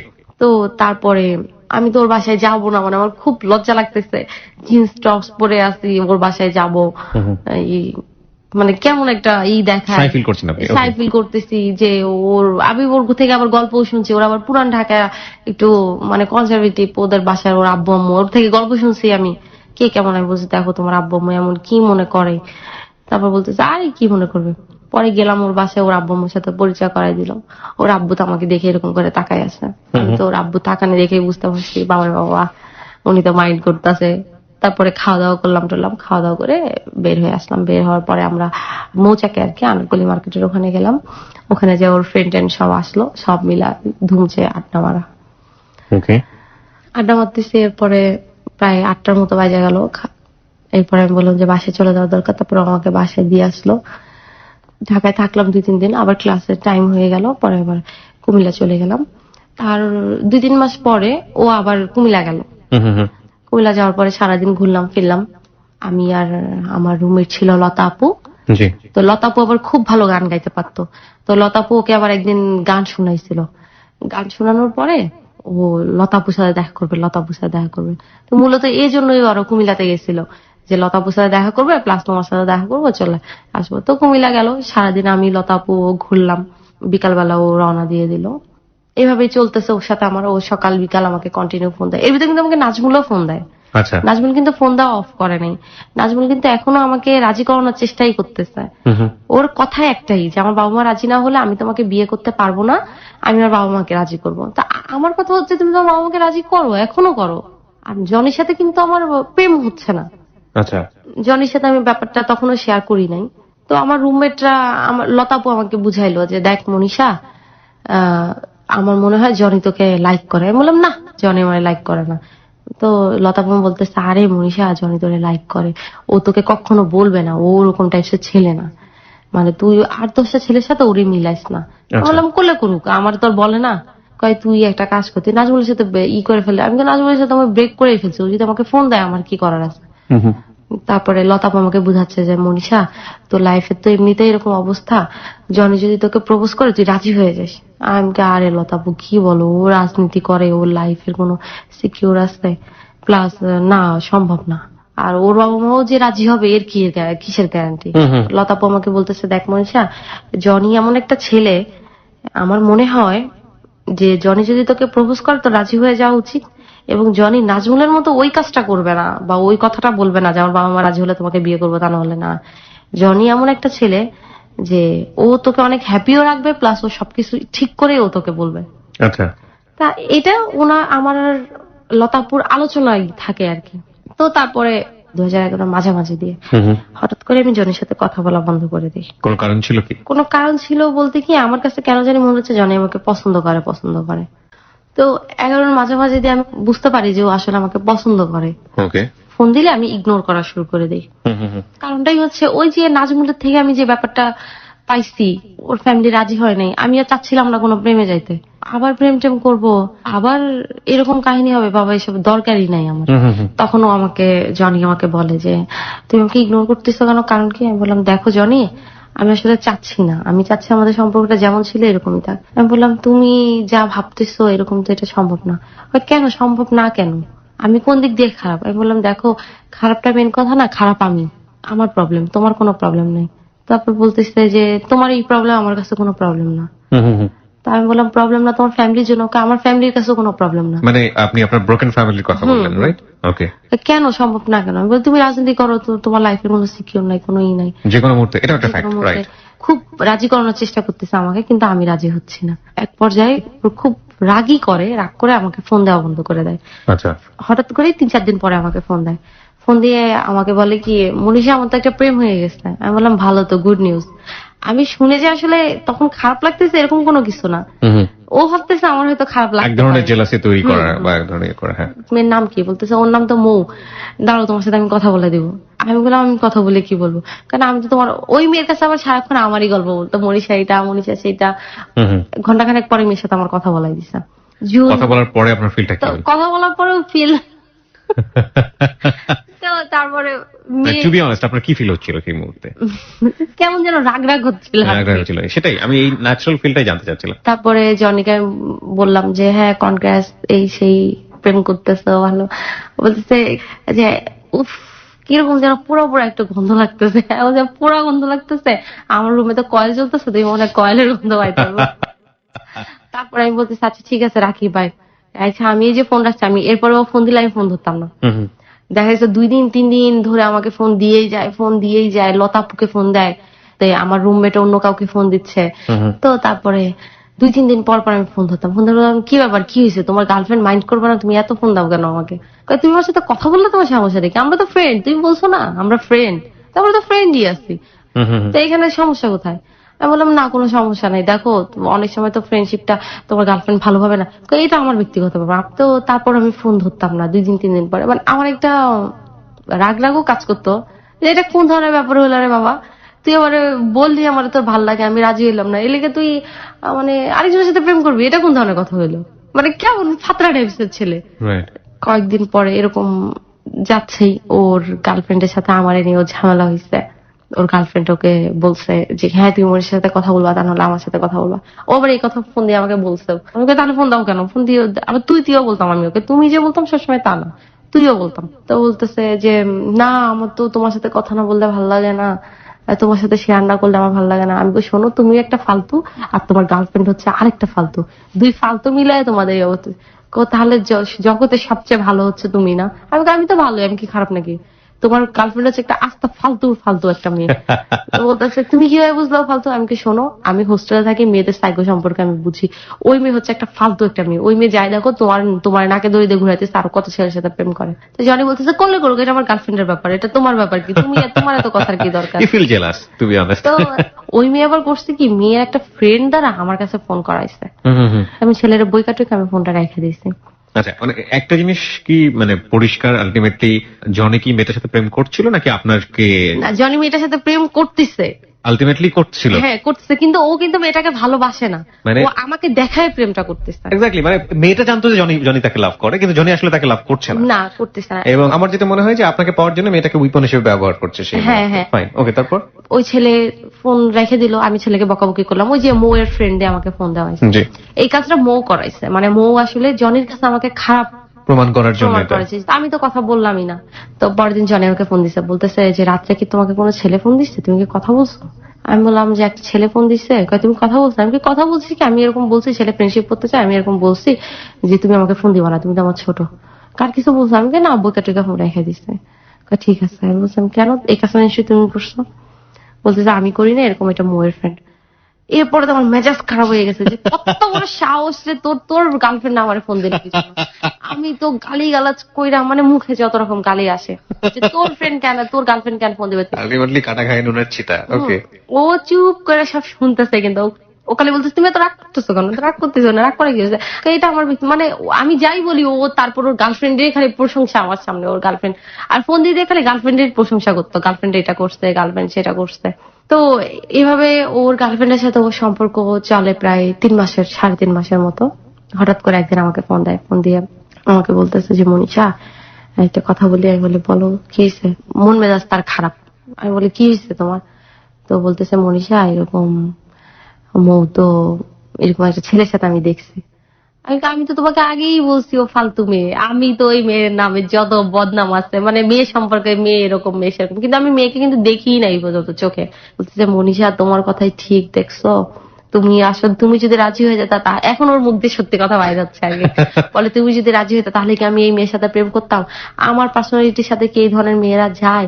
তোমার জন্যই তো আমি এসব ফালতু মেয়েদের সাথে প্রেম করা লাগছে। এখন আমার মান সম্মান নিয়ে টানাটানি শুরু হয়ে গেছে। মানে কি তুমি প্রেম করছো তোমার ব্যাপার, আমার কারণে কি? তুমি রাজি হলে তো আমি তোমার সাথে প্রেম করতাম, এই মেয়ের সাথে প্রেম করতাম নাকি? তারপরে আবার শুরু ঝগড়া তার সাথে। আমারে বলতেছে যে তুমি আমার এত জ্বালাইতেছো ইদানিং, তোমার জ্বালা আমি মইরাই যাবো। আমি বলতেছি মইরা যাও। আমি তোমার কি জ্বালাইতেছি? আর আমার জ্বালা তোমার যদি মরতে ইচ্ছা করো তাহলে তুমি মইরাই যাও। মানে ওই যে ঝগড়া হয়েছে, যে ঝগড়ার ইতে আমি বুঝতে পেরেছি। ও বলতেছে আমি কিন্তু সত্যি মইরা যাবো, তুমি দেখো, তুমি যে রাজি হইলা না, আমি কিন্তু সত্যি মইরা যাবো।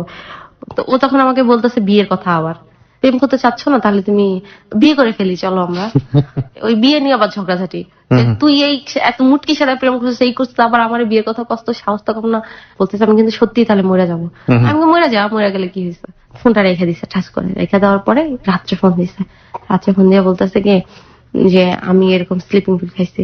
আমি বললাম ভালো করছো তো, স্লিপিং পিল খাইছো, আরো খাও, আরো বেশি করে খাও। আমি নাম বলে দেই, আমি আবার একটার পর একটা বলতেছি। আমি আবার যে মানে প্রাইভেটিক্যালে পড়তাম, সেই হিসেবে আমি ওষুধপত্রের নাম একটু আবার ভালো জানতাম।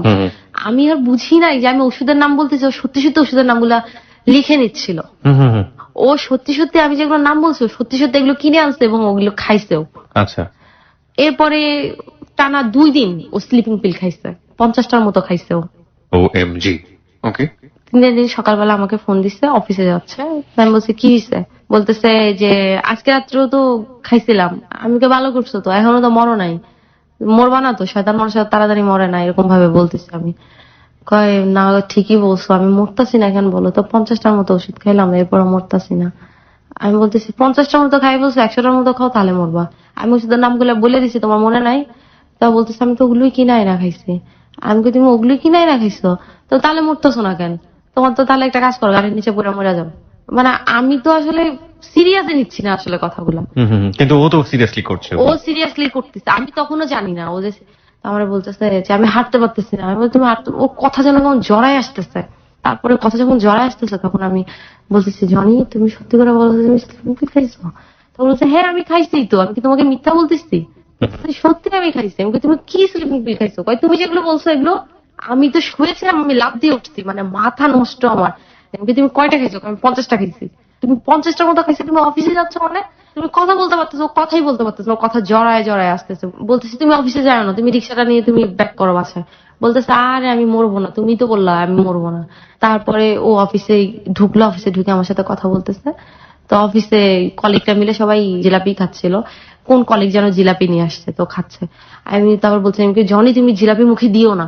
বলছে আমি তো কামড় দিয়ে ফেলছি। আমি তুমি জিলাপি খাও না, তুমি আরে আমি তো মরবো না, তুমি না বলছো আমি মরবো না।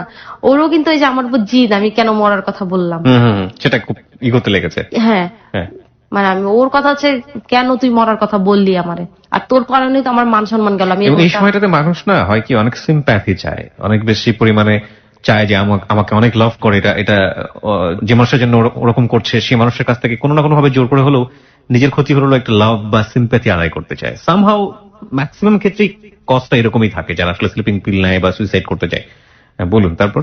ও জিলাপি খাচ্ছে আর কথা বলতেছে, আমি নিষেধ করতেছি এরপরও খাইতেছে। ও বলতেছে মনীষা আমার বমি আসতেছে, আমি বমি করবো। এই তো আমার তো তখন বুঝতে পারছে এই তো খারাপ লাগা শুরু, তো এখনই অসুস্থ হয়ে যাবে, বমিটা করলেই অসুস্থ হয়ে যাবে। আমি ফোন লাইন কাটে নেই, ও যে বমি করতেছে আমি শুনতেছি। ওর কলিগরা এসে ওরা ধরছে যে জনি ভাই কি হয়েছে কি হয়েছে। ওর এক কলিগের গায়ের উপর বমি করে দিচ্ছে। ওর এক মেয়ে কলিগ আর কি, আমেনা আপা, উনি ডাক দিয়ে বলতেছে এই জনি ভাই সেন্সলেস হয়ে গেছে, তাড়াতাড়ি ধরো।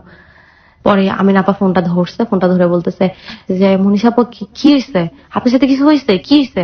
আর তারপরে বলতেছে আমিনা আপা বলতে স্লিপিং পিল খাইছে। তারপর লাইনটা কাটতে দিয়েছে, আচ্ছা ঠিক আছে পরে কথা বলতেছে। আমি তাড়াতাড়ি করে রেডি হয়ে গেছি যে আমি ঢাকা চলে আসবো। আমি শিওর ছিলাম 50 স্লিপিং পিল খাইছে, ওর বাঁচবে না কনফার্ম। আচ্ছা ওকে ঢাকা মেডিকেলে নিয়ে গেল।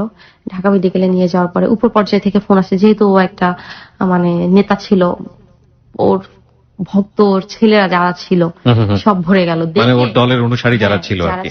তো ওনারা অনেক ভয় পেয়ে গেছে এত লোকজন দেখে যে এই রোগী যদি ইনকেস মারা যায় তাহলে তো মেডিকেলের অবস্থা 12টা বাজায় ফেলবে ছেলেরা। তো তারা বলতেছে আমাদের আইসিইউ খালি নাই, আপনারা, আমি ফোনে ফোনে সব শুনতেছি খালি, আমি তখনও ঢাকায় এসে পৌঁছাই নাই। বলতেছে আইসিইউ খালি নাই, আপনারা অন্য হসপিটালে নিয়ে যান। এখন তো ছেলেরা সব চেতা গেছে, কি আইসিইউ কারণে আপনি আইসিইউ নিয়ে আপনি খালি করতেই হবে, এই করতে হবে সেই করতে হবে, মানে এত চেতাচেতি হয়ে। তো তারপরে ওখান থেকে ওকে হলি ফ্যামিলিতে নিয়ে গেল। ঢাকা মেডিকেল থেকে ওকে ওয়াশ করে দিচ্ছে। ওয়াশ করানোর পর ওর অবস্থা খুব খারাপ, ও হাত পায়ে কোনো নাই।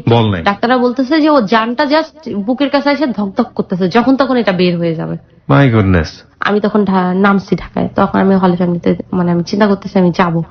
হঠাৎ করে ওর ছোট ভাই ফোন দিচ্ছে, ওর ছোট ভাইয়ের নাম হীরা। তো ফোন দিয়ে বলতেছে যে আপনার নাম কি মনীষা? আমি বললাম হ্যাঁ। বলতেছে আপনার সাথে কি হয়েছে আমার ভাইয়া? আমি বললাম ভাইয়া কিছু হয় নাই। তো আপনি সত্যি করে বলেন তো আপনার সাথে আমার ভাইয়া কি হয়েছে, আমার আম্মু আপনার সাথে কথা বলবে।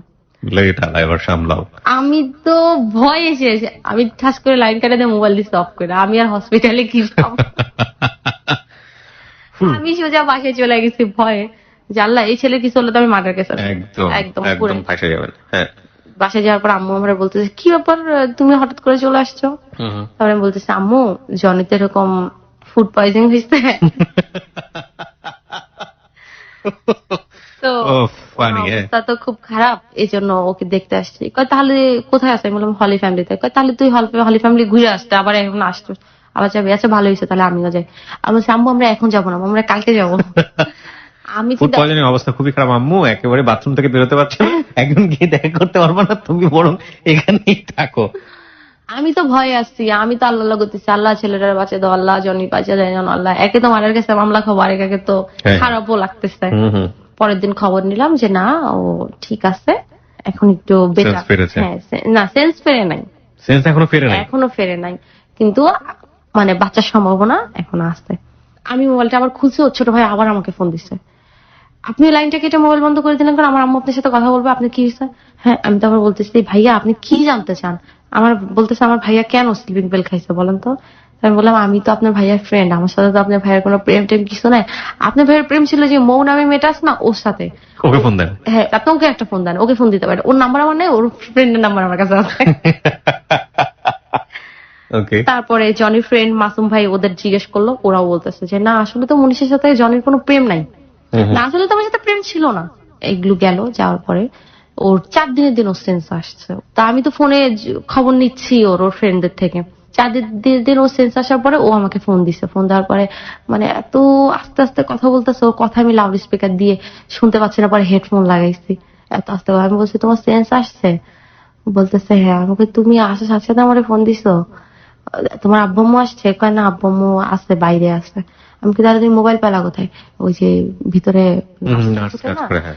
ওনাদের ফোন দিয়ে ফোন দিচ্ছে। তা আমি বলতেছি তোমার সাহস কত বড়? বলতেছে আমি তোমাকে একটু পরে ফোন দিচ্ছি, আমার মোবাইলটা যেন কোন ছোট ভাইয়ের কাছে আছে, নিয়ে ফোন দিচ্ছি। আমি তুমি আমাকে এখন ফোন দিতে গেছো কেন? তোমার এখন কেমন লাগতেছে জিজ্ঞেস করতে। বলতেছে তুমি কোথায়? আমাকে ঢাকায়। ঢাকায় আসছো তো হসপিটালে আসছো না? আমি বললাম যে না আসি নাই। ঢাকায় কেন আসছো? ভাবছো আমি মইরা যাবো এই জন্য আসছো? আমি কিন্তু তখন অনবরত কাঁদতেছিলাম। আচ্ছা আচ্ছা। মানে আমার কেন জানি খুব কান্না পাচ্ছে ওকে। যে ইওর হার্ট ইজ মেল্টিং। যে আমি বললাম আরো স্লিপিং পিল খাই ফেলাম। আমি বলতেছি যে আমি বললাম আর তুমি খাইলা, তুমি এটা একটা কাজ করলা। তো বলতেছে তুমিই তো বললাম মইরা যেতে, এই জন্য মইরাই যাবো ভাবতেছি। তো ভাবলাম মইরাই যাবো, এখন মরতে দিল না।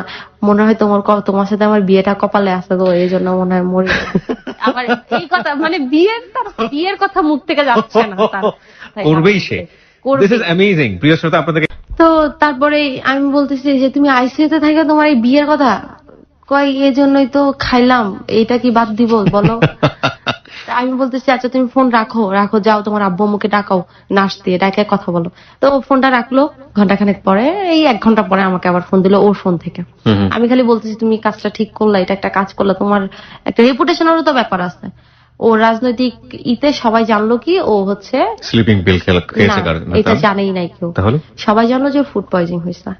স্লিপিং পিল খাইছে এটা জাস্ট মানে খুব কাছের কয়েকজন জানলো, কারণ ও তো একটা লিডার ইমেজ নষ্ট হয়ে যাবে ফলোয়ারদের কাছে, যে আসলে কেউ মানতে পারবে না।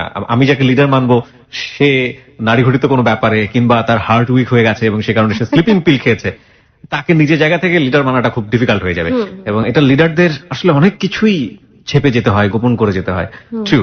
এবং যার জীবনের গল্প আসলে আপনি শুনছেন, সে কোনো না কোনো ভাবে যে মানুষের কথা এখানে বলছে সে মানুষের সাথে জড়িত, এবং সে কিভাবে জড়িত সেগুলো এখন পর্যন্ত আপনারা বুঝতে পেরেছেন। আরো ভবিষ্যতে যতক্ষণ শুনবেন আপনারা ফাইনালি ওর সাথে ওর সম্পর্কটা আবিষ্কার করতে পারবেন। এবং উনি বেসিক্যালি জনির কথা এখানে আসছে। বাংলাদেশের দুটি শীর্ষ রাজনৈতিক দল যে কোনো একটির, আমরা কখনোই হ্যালো 8920 আমাদের রাজনৈতিক দলের নাম মেনশন করি না, বাট পরিচয় জানার জন্য একটু ধারণা দেবার জন্য বলছি, শীর্ষ রাজনৈতিক দুটো দলের যে কোনো একটির তিনি খিলগাঁও থানার সেক্রেটারি ছিলেন। ওকে, হ্যাঁ বলুন। তারপরে সুস্থ হয়ে বাসায় গেল। বাসায় যাওয়ার পরে যখন বের হইতে পারলো, বের হওয়ার পরে আমার সাথে দেখা হইলো। তো দেখা হওয়ার পরে আমি তো আমি তাকাই আছি, মানে ও এত শুকায় গেছে, এমন হয়ে গেছে ওরে দেখে মনে হচ্ছে ওরা টোকা দিলে পড়ে যাবে। এখন ওর মুখে খালি ওই একই কথা, বিয়ে বিয়ে বিয়ে। মানে এখন আর কোনো প্রেমের কথা বলে না, আমি তোমাকে বিয়ে করবো ডিরেক্ট। হ্যাঁ। তারপরে আমি তো এখন ওকে বিয়ে করবো না। আমি বলতেছি না আমি তো বিয়ে করবো না। কেন বিয়ে করবো না? তাই আমি বললাম যে দেখো জনি, আমার এরকম, আমি তখন ওই নাজমুলের কথাটা তুললাম। আমার বলতে তুমি নাজমুলের কথাটা আমাকে বলো নাই। আমি বললাম এটা বলার মতো কোনো কারণ ছিল না, এটা যদি বলার মতো হইতো তাহলে আমি অবশ্যই তোমাকে বলতাম। তো এটা ওর সাথে ওর ফ্যামিলি রাজি না। আমাকে বলতেছে দেখো মনীষা, আমি তোমাকে একা একা বিয়ে করবো না, আমি তোমাকে বলবো না যে চলো কাজে অফিসে বিয়ে করে, আমি আমার ফ্যামিলি নিয়েই বিয়ে করবো তুমি যদি রাজি হও। তাই আমি বললাম যে জনি এটা কোনোভাবে সম্ভব না, তুমি রাজনীতি করো। আর আমার একে তো আমার ব্রোকেন ফ্যামিলি, আমি চাই আমি এমন একটা মানে বটগাছের নিচে যাই বসতে যেটা আমাকে সর্বক্ষণ ছায়া দিয়েই রাখবে। বলতেছে তো আমাকে কি তোমার এরকম লাগে, আমি কি তোমাকে ভালো রাখবো না? তা আমি বললাম হ্যাঁ রাখবা, হয়তো বা রাখবা, কিন্তু আমি কোনো রিস্কে যাইতে চাই না। আমি ব্যাপারটা আমার সবার সাথে শেয়ার করলাম। আমার যে বেস্ট ফ্রেন্ড ছিল বাঁধন, নয়ন, ওদের সাথে শেয়ার করলাম। নয়নও বলতেছে দেখ মনীষা, জনি ভাই ভালো, সব দিক দিয়ে ভালো, কিন্তু ওই যে রাজনীতি করে এই জিনিসটাই বলতেছে। সবারই এক কথা। তো তারপরে এভাবে চলতে থাকে 2012 ফার্স্টের দিকে ও খুব নাসরবান্দা, বিয়ে করেই ছাড়বে। আমার নানির সাথে আমি ব্যাপারটা শেয়ার করলাম। তো আমার নানি বললো তাহলে একটা কাজ কর, তুই জনিকে বাসায় আসতে বলতো, আমি একটু কথা বলে দেখি। তারপর বাসায় আসতে বললো, তারপর জনির সাথে কথা বললো। আমার নানি বলতেছে যে দেখো জনি, তোমার তো আমরা আগে থেকেই চিনি, কিন্তু বিয়ের ব্যাপারটা তো এটা ছেলে খেলা না, আর তুমি বিয়ে করবা, তোমার ফ্যামিলি থেকে ব্যাপারটা কিভাবে নিবে এটাও কিন্তু একটা তুমি যদি তোমার ফ্যামিলিকে নিয়ে আসতে পারো, মনে করো অ্যারেঞ্জ ম্যারেজ যেভাবে হয় এরকম ভাবে যদি হয় তাহলে হয়তো আমরা দিতে পারি। ওকে। তা আমার নানি বলতেছে যে মনীষা, ছেলেরা তোরে এত ভালোবাসে, অনেক কিছুই পাওয়া যায় জীবনে, কিন্তু এরকম ভালোবাসা কিন্তু জীবনে পাওয়া যায় না। Okay fine, this is a very good point. তারপরে ওর বাসায় ও জানাইলো, জানানোর পর ওর বাসা থেকে সত্যিই না বলছে, কিন্তু ও ব্যাপারটা আমার কাছে বলতেছে না। মানে বুঝলাম না, মানে জানালো মানে কি জানালো? আমাকে বিয়ে করবে। হ্যাঁ, কিন্তু না করলো কেন? ওই যে ব্রোকেন ফ্যামিলি। আপনাদের ফ্যামিলি ব্রোকেন, এই কারণে ফ্যামিলি থেকে না করে দিল। ওকে, কিন্তু সেটা সে আপনার কাছে গোপন রেখেছে। আমি যে কোনো ভাবে আমি বলছি যাই, তোমাদের বাসা থেকে না লোকজন আসার কথা, আসতেছে না কেন? তারপর বলতেছে আসবে, একটু দেরি হবে, এই বোঝো না, মুখ দিয়ে বললে তো আসা হয় না, একটু গোছাইতে হয় না সবকিছু, আসবে। এবং ইনফ্যাক্ট আপনাকে বলবেও না, কারণ এত কষ্টের পর আপনি রাজি হয়েছেন। না হওয়ার পেছনের কারণটা হচ্ছে নাজমুল, বিকজ নাজমুলের সাথে প্রেম করার পর নাজমুলের ফ্যামিলি কিন্তু না করে দিয়েছে, just because of you belongs to the broken family. So ওই জায়গাটি থেকে একই কথা যদি আপনি জনির কাছ থেকেও শোনেন, তাহলে যতটুকু এগোচ্ছিল ততটুকু পিছিয়ে যাবেন। সেই কারণেই জনি এটা বলেনি, খুব স্বাভাবিকভাবেই সেটা সম্ভব। ও চাচ্ছিল ও যেভাবে পারো ও ফ্যামিলি ম্যানেজ করে নিয়ে আসবে। আচ্ছা, এই জন্য আমার কাছে ব্যাপারটা মানে গোপন করতেছিল, যে আমি গোপন করে যাই, যাক এভাবে আমি ম্যানেজ করে তো নিয়ে যাবই। ওকে। তো এরপরে আমি ওর এক ফ্রেন্ডের থেকে হঠাৎ করে শুনে ফেলি, ওর এক ফ্রেন্ড হাসতে হাসতে আমাকে বলে ফেলে, কিন্তু ওর ফ্রেন্ডও বুঝতে পারে নাই যে আমাকে বলে ফেললে এটা রিয়াকশন এত বেশি হয়ে যাবে। ওকে, প্রিয় জানতে পেরেছেন। তারপর আমি ওকে ফোন দিলাম, আমি ফোন দিয়ে জিজ্ঞেস করলাম যে তুমি কথাটা আমাকে বললা না কেন, তোমার ফ্যামিলি থেকে নাকি না বলে দিচ্ছে। তোমাকে কে বলছে? আমি বলছি যেই বলুক, তুমি বললা না কেন আমাকে? না না তো বলে নাই। এরকম তো একটু হয়েই থাকে, পছন্দের কথা শুনলে বাবা মারা একটু রিয়াক্ট করে। আমি বললাম রিয়াক্ট করে নাই, তারা তো টোটালি নাই বলে দিচ্ছে। আচ্ছা। বললো কি যে দেখো মনীষা, রাজি হয় নাই তো কি হয়েছে, আমি যেভাবে হোক আমি ম্যানেজ করব, তুমি একটু জাস্ট ওয়েট করো, একটু ধৈর্য ধরো, আমি 1 মাসের ভিতরে যেভাবে হোক ম্যানেজ করবো, এটা তুমি আমার উপর ছাড়ো। আমি তো বলতেছি না, আমি তো তোমাকে এই কারণেই করতে চাইছি, বলছি যে না এটা হবে না, এটা কখনো সম্ভব না, কিন্তু তুমি তো জোর করে, আমি তো বলি নাই যে আমি তোমার সাথে প্রেম করবো, বা আমিও তোমাকে বলি নাই যে আমি তোমাকে বিয়ে করবো, তুমি বলছো সবকিছু, তো এখন এরকম ঝামেলা হচ্ছে কেন? বলছে তুমি আমাকে 1 মাস সময় দাও, 1 মাসের ভিতর আমি সব ঠিক করে ফেলবো। এই আবার ঝগড়াঝাটি এসব ব্যাপার নিয়ে, তো তারপরে আমি রাগারাগি করে আমি ফোন রেখে দিচ্ছি। আমি বলছি তুমি আমাকে আর ফোনই দিবা না। বলতেছে ফোন দিব না, এটা মানে অনেক ধরনের জটিলতা তৈরি হলো আপনাদের সম্পর্কের মধ্যে। ফোন দিব না কেন? তুমি ফোন দিবা কেন যেখানে এত বড় সমস্যা হয়ে গেছে? আমি বলছি যে সেকেন্ড টাইম, আপনার জন্য এটা সেকেন্ড টাইম। হ্যাঁ, আমি বলছি যে এখানে একটা প্রবলেম হইতেই পারে, তুমি কেন তাহলে রিস্ক নিতে গেলে? আমি তো বললামই। বাংলাদেশের ব্রোকেন ফ্যামিলির বিয়ে নিয়ে ও যে ঘটনাটা বলছে সেটা আসলে মোস্ট কমন একটা কেস। হ্যাঁ, মেয়ে যতই ভালো হোক না কেন, যতই গুণে গুণান্বিতা হোক না কেন, শুধু একটা পরিচয় তার সম্পর্ক ভেঙে যাবার জন্য যথেষ্ট, সেটা হচ্ছে মেয়ে ব্রোকেন ফ্যামিলির। ছেলের ক্ষেত্রে এটা তেমন একটা মেজর করে না। ইনফ্যাক্ট বাংলাদেশে বিয়ের ক্ষেত্রে পুরুষতান্ত্রিক সমাজে ছেলের ক্ষেত্রে তেমন কোনো কিছুই ম্যাটার করে না, কিন্তু মেয়েদের ক্ষেত্রে বিষয়টা খুব বেশি ম্যাটার করে। এবং ও যেটা বলছে সেরকম এক্সপিরিয়েন্স অনেকেরই আছে, বুঝতেই পারছেন যে আসলে কি বোঝাতে যাচ্ছে। বলুন তারপর। কারণ এটা কখনোই সম্ভব না। আর তুমি তোমার আব্বু আম্মুকে যেভাবেই হোক ম্যানেজ করবা, ম্যানেজ করে বিয়ে করবা, কিন্তু আমি সারা জীবন তো ওনাদের চোখে কালার হয়ে থাকবো যে আমার ছেলেরে কি করছে না কি করছে, আমার ছেলে এই মেয়ের জন্য পাগল হয়ে গেছে, লাস্টে আমরা প্রেসারে পড়ে রাজি হয়েছে, এই কথাটা আমার সারা জীবন শুনতে হবে। তো তারপরেও ফোন দিতেছে, আমার মানে বুঝানো যেভাবে পারে বুঝানোর চেষ্টা করতেছে আর কি। তা আমি তো কোনোভাবে মানতেছি না, আমি কথা বলতেছি না। ওর ফ্রেন্ডদের মাসুম ভাই, তন্ময় ভাই, ওনাদের পাঠাইলো আমার কাছে, ওনারা আমাকে বুঝাচ্ছে, দীপু ভাইয়া ওনারা বুঝাচ্ছে না এটা আর কোনোভাবে সম্ভব না। আমি তো এমনিতে রাজি ছিলাম না, ও রাজনীতি করে, তারপরে আবার এরকম একটা ব্যাপার, এটা সম্ভবই না, আপনারা বাদ দেন। ওর সাথে আমার যে সম্পর্ক ছিল ফ্রেন্ডশিপ, ওরকম ফ্রেন্ডশিপই থাকবে সারা জীবন, কোনো সমস্যা নেই, কিন্তু আর বাড়ার দরকার নেই। কিন্তু ও তো নাসরবান্দা, ও তো আমার পিছ ছাড়ে না। তো আমি আবার কুমিল্লা চলে গেলাম। এরপরে ও কুমিল্লা গেল, আমার রুমমেটদের সাথে কথা বলতেছে, হোস্টেলের সামনে যায় দাঁড়ায় থাকে, আমি কখন বের হব, তো কলেজের সামনে দাঁড়ায় থাকতো। তো এরপরে বলছে তুমি আশ্চর্য ব্যাপার, তুমি ওর সাথে না রাখো, বিয়ে না করো, অ্যাটলিস্ট ফ্রেন্ডশিপের সম্পর্কটা তো রাখবা। আমি বললাম না, তোমার সাথে আমি আর কোনো সম্পর্কই রাখবো না, দরকারই নেই। এর মাঝখানে কিন্তু নাজমুল আমাকে ফোন দেওয়া বাদ দিত না, নাজমুল কিন্তু আমাকে ফোন দিতই।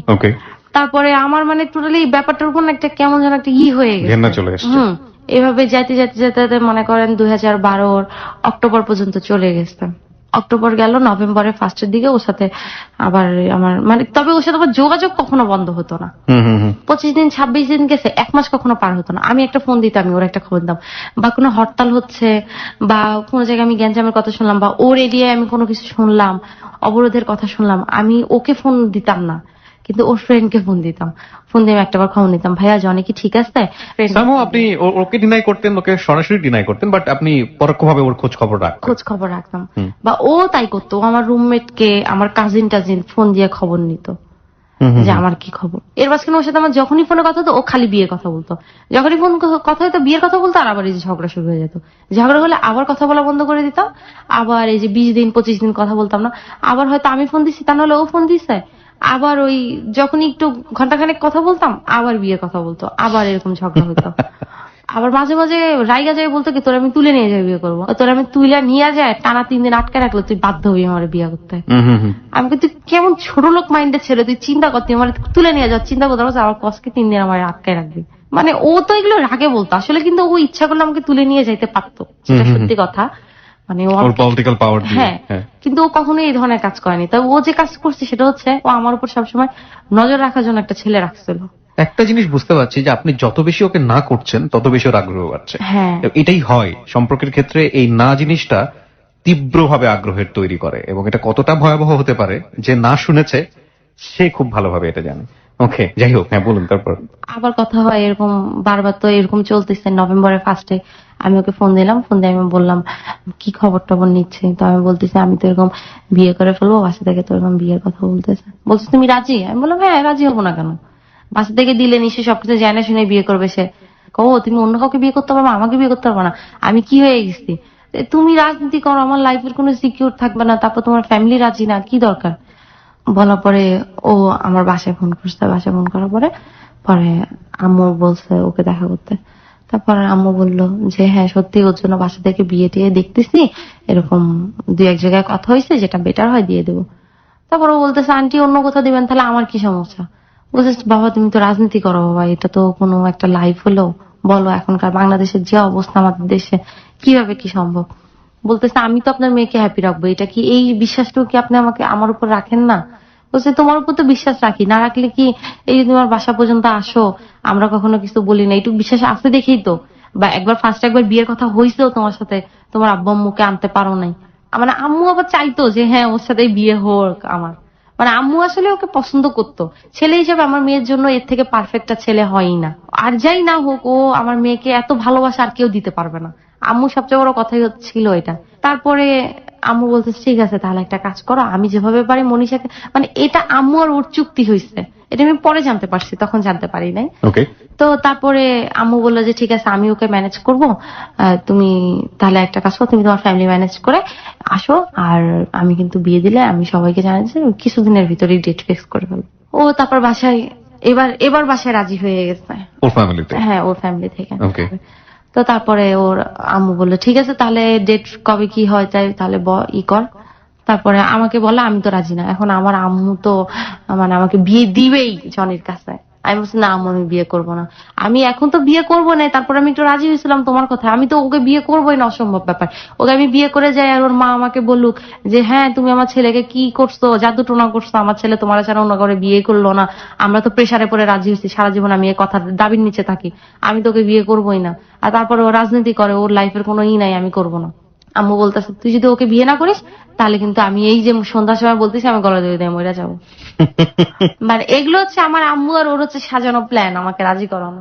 এরপরে সারা রাত আম্মু অনেক বুঝাইলো টুঝাইলো, যাই হোক আম্মু অনেক ইমোশনাল ব্ল্যাকমেল যা বলে আর কি। তো তারপরে রাজি হইলাম 2012 নভেম্বরের 18 তারিখে। আমি ওকে ফোন দিয়ে বললাম যে আমি তো বিয়েতে রাজি, এবার তুমি খুশি তো? খুশি হইছো? এবার হাসি দাও হাসি দাও। মানে সে আর কোনো কথা বলে না, সে চুপ, মানে টানা 1-1.5 মিনিটের মতো চুপ, কোনো কথা বলে না। পরে শুনছি তখন সে টাইমে সে কি করছিল, কি করেছিল? সে নাকি মোবাইলটা পকেটের ভিতরে ঢুকায় জোরে লাফালাফি শুরু করে দিচ্ছে। Most happiest moment. তো আমি তো করতেছি তখন হাসতেছে, বুঝতেছি আমি তোমার খুব খুশি হইতেছে না, খুব খুশি হইতেছে যে বিয়ে করতে পারতেছো না। টেল মি দ্য ট্রুথ, আপনি খুশি ছিলেন না? এইটাই হয়, আমি জানি না মেয়েরা কেন জানি এই জায়গাটাতে কেন জানি নিজেদেরকে অনেক বেশি হ্যাঁ। হাইড করে। এরপরে বললাম এই কথা বলার পরে তারপর তো বিয়ে শপিং টপিং শুরু, আমি নিজেই বিয়ে শপিং টপিং করতেছি, যেহেতু বাসায় আমার কোনো পুরুষ লোক নাই, বাবা Right. নাই, নিজের কাজ তো নিজেই আমার করতে নিজের হবে। সবকিছু নিজেরই করতে হচ্ছে। শুক্রবার আমাদের বিয়ে 23 তারিখে, আর 22 তারিখ রাত্রে মিরপুরে একটা কনসার্ট হচ্ছে। তো আমি ওকে বলতেছি যে আমি তো এরকম কনসার্টে যাচ্ছি, কয় তোমার না আজকে গায়ে হলুদ? আমি বলি, গায়ে হলুদ তো রাত্রে হবে, আর আমি তো সন্ধ্যার দিকে যাচ্ছি, চলে আসবো, সমস্যা নাই। তো গেলাম, যাওয়ার পরে তো ওই দিন আবার গায়ে হলুদ দেখে, মানে তো ঘরোয়া ভাবে হচ্ছে, খুব একটা বড় করে হচ্ছে না, কারণ 4 দিনের নোটিশে আমাদের বিয়ে হয়েছে। তো ঘরোয়া ভাবে হচ্ছে, আমি বললাম ওভাবে তো গায়ে হলুদ করবে না, ছোটখাটো করে করবে, কোনো সমস্যা হবে না। তো ওখানে যাওয়ার পর পরে তারপরে গায়ে হলুদ টলুদ দিল, গায়ে দেওয়ার পরে ওর সাথে কথা টথা বললাম রাত্রে। পরের দিন মানে সে তো মহা খুশি, তার তো খুশির অন্ত নাই, এমন অবস্থা। পরের দিন বিয়ে সকালবেলা উঠে আমি পার্লারে গেলাম, পার্লারে যাওয়ার সময় কথা বললাম ওর সাথে, তারপর তো আর কথা বলতে পারি না। তারপর তো সেই বিয়ে, মহেন্দ্র খন যা ভাবছিলাম আর কি। তারপরে এখন আমার খুব ইচ্ছা করতেছে আমি যাই গেটে যাই দাঁড়াই, সবচেয়ে মজার ব্যাপার হচ্ছে এটা। জামাই ধরে ওই যে টাকা নেই। হ্যাঁ, কারণ আমি জানি ও হচ্ছে চরম ও তো ওর ফ্রেন্ডরা তো আরো অনেক চালাক, আহারে আমার কাজিন গুলার তো ঠকাই দিবে, এগুলো তো কথা বলতে পারবে না, এগুলো ঠকাই দিবে, মানে পারলে আমি উঠা যাই, এরকম অবস্থা।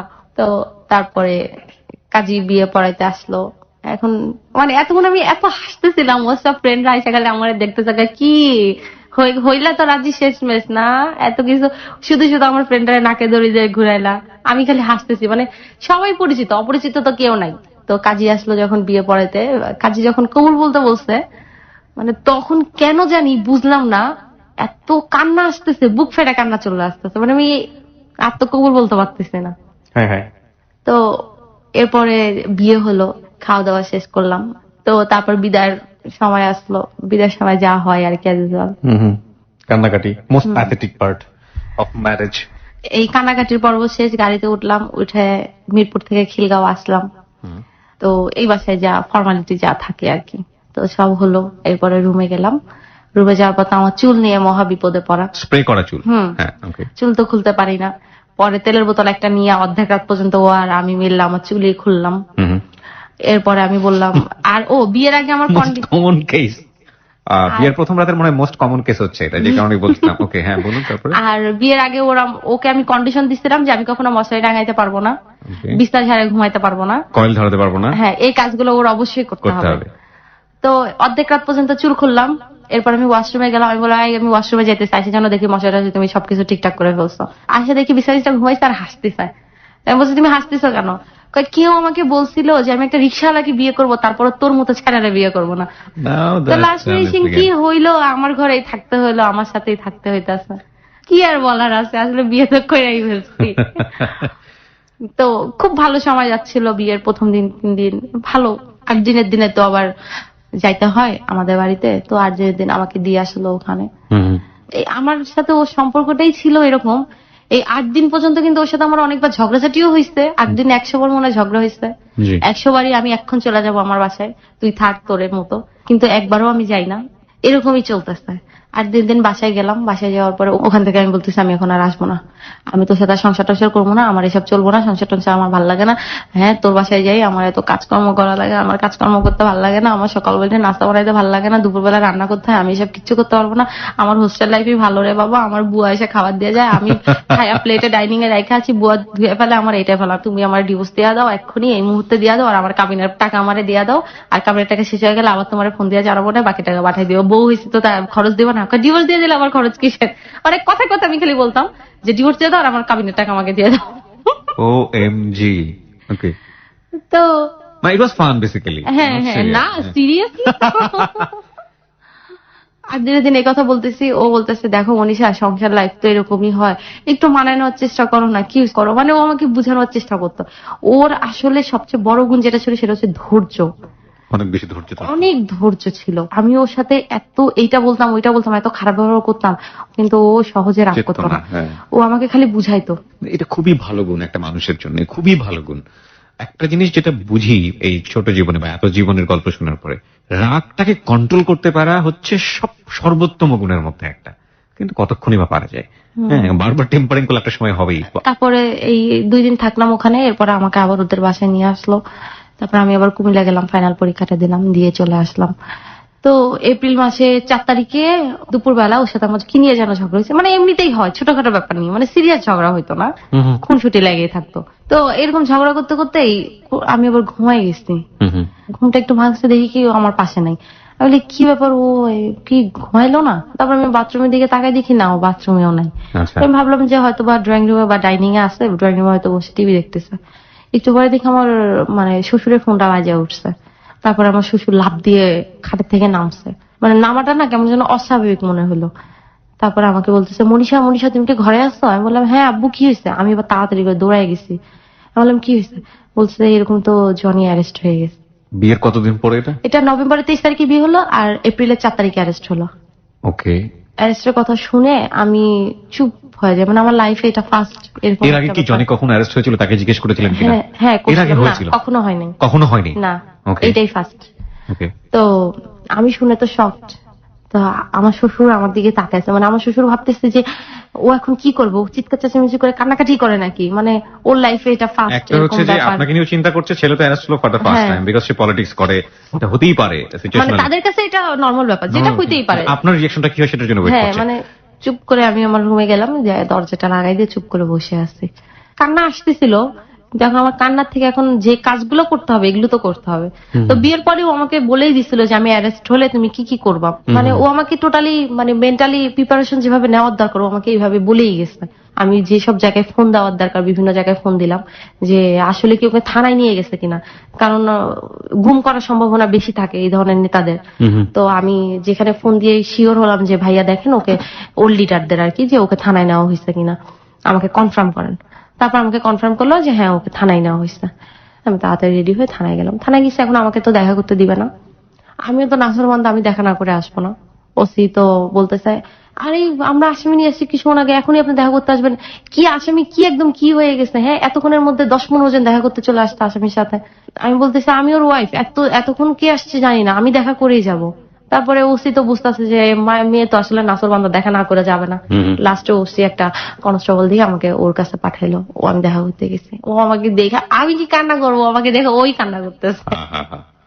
মানে ও কান্না করতেছে যে ও তো খালি এই জিনিসই ভয় পাইতো, আমাকে বিয়ে করলো 4 মাসের মাথায় এটাই হইলো, অ্যারেস্ট হয়ে গেল। হ্যাঁ, অ্যারেস্ট হয়ে গেল। কান্না করো, আমার হাত ধরে খালি বলতেছে তুমি কান্নাকাটি করো না, কান্নাকাটি করবা না। আমি কি কান্দতেছি? কান্দতেছো তুমি? আমি হাসতেছি, কিন্তু সত্যি আমি তখন হাসতেছিলাম। আমি আসলে ইচ্ছা করে হাসতেছিলাম যাতে ও স্বাভাবিক থাকে। হ্যাঁ, তো তুমি কান্নাকাটি করতেছো কেন? এটা কান্নার কি হয়েছে? আরে রাজনীতি করো, অ্যারেস্ট হো ভাই, এটা নর্মাল ব্যাপার, এটা কোনো ব্যাপার না। আমার খালি বলতেছে যে মনীষা তুমি আমরা মাফ করে দিও মনীষা। তো আসলে কিন্তু আমার কান্না আসতেছিল। তো যখন চলে আসবো ওর সাথে দেখা করে, তখন আমার আসলে আমার আর কান্না আমি আর ধরে রাখতে পারিনি, কান্নাই করে দিচ্ছি। তো চলে আসলাম পরের দিন। ও তো কোর্টে নিয়ে গেল, আমি কোর্টে গেলাম। কোর্টে ওখানেও কথা টথা বললাম। তারপরে আবার রিমান্ড চাইলো, 10 দিনের রিমান্ড চাইছে। পরে উকিল 3 দিনের কি করছে, 3 দিনের জন্য আবার থানায় নিয়ে আসলো। তো আমি তো থানায় এসে দেখা করলাম। এরপরে ওকে ঢাকা কেন্দ্রীয় কারাগারে পাঠানো হইলো। ওখানে ও জেলে থাকলো হচ্ছে 3 মাস। আচ্ছা। 2013 জুনের 13 তারিখে বের হলো। আর এর ভিতরে আমি সপ্তাহে 2-3 দিন ওর সাথে দেখা করতাম। এর ভিতরে ঝড় হোক, বৃষ্টি হোক, আমার গায়ে জ্বর হোক, আমার এদিকে স্যালাইন লাগাই রাখছে পর্যন্ত। আমি রাত্রে স্যালাইন লাগেছে, সকালবেলা আমি খুলে ক্যানুলাটা লাগানো, আমি ক্যানুলা লাগা অবস্থায় আমি জেল গেট গেছি ওর সাথে দেখা করতে। ওকে। আমি যাই হাত এরকম নিচে ঝুলাই রাখতাম, হাত তো করতাম না যে আমার হাতে ক্যানুলা লাগানো।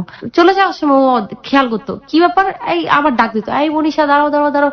এদিকে আবার ঘুরে আসতাম, কি হয়েছে? তোমার হাত দেখি। আমি আমার হাতে কি? তুমি হাত উঁচু করো, তুমি হাইটা যাওয়ার সময় আমি দেখলাম তোমার হাতে সাদা সাদা, এটা কি? পরে তো নাসরবান্ধা হাত উঁচু করতাম, পরে তো আবার কান্নাকাটি করতাম। ওই যে দৌড়াদৌড়ি যে করতাম কোর্ট জেলখানা, আমি দুর্বল হয়ে গেছি। তো ও তো এগুলো নিয়ে খুব কান্নাকাটি করতো, ও কানতো আমিও কান্নাকাটি করতাম। তো এরপরে জামিন হলো, জামিন হওয়ার পর ও সোজা মিরপুরে চলে গেল আমাদের বাসায়। এরপরে আবার যাই হোক সবকিছু ঠিকঠাক হয়ে গেল। আমি চিন্তা করলাম যে এবার আমি ওরা ছাইড়াই দেবো, ডিভোর্স দিয়ে দেবো, আর এইভাবে সংসার করা সম্ভব না। কিন্তু ও বের হলো, বের হওয়ার পরে কি যে হইলো, মানে ও বের হয়ে জেল গেট থেকে সোজা আমাদের বাসায় গেল। যাওয়ার পরে আমি বললাম যে জেল থেকে বের হয়েছে, আমি বললাম চুল টুল সব কাইটে আসো, সেলুনে যাও। সেলুন থেকে আসার পরে ও আমাকে জড়ায় ধরার পরে কি যে হইলো, মানে আমি ডিভোর্স দেওয়ার যে এতদিন চিন্তা করলাম, মানে আমার সব চিন্তা মনে হয় সব চলে গেল, আর ডিভোর্স দিতে পারলাম না। তারপর আবার ঠিক হয়ে গেল, আবার শ্বশুরবাড়ি চলে আসলাম, আবার সংসার চলতেছে। মানে ডিভোর্স হওয়ার কথা চিন্তা করছিলেন এই কারণে যে এই ধরনের লাইফ লিড করা আপনার জন্য খুব ডিফিকাল্ট ছিল, হ্যাঁ।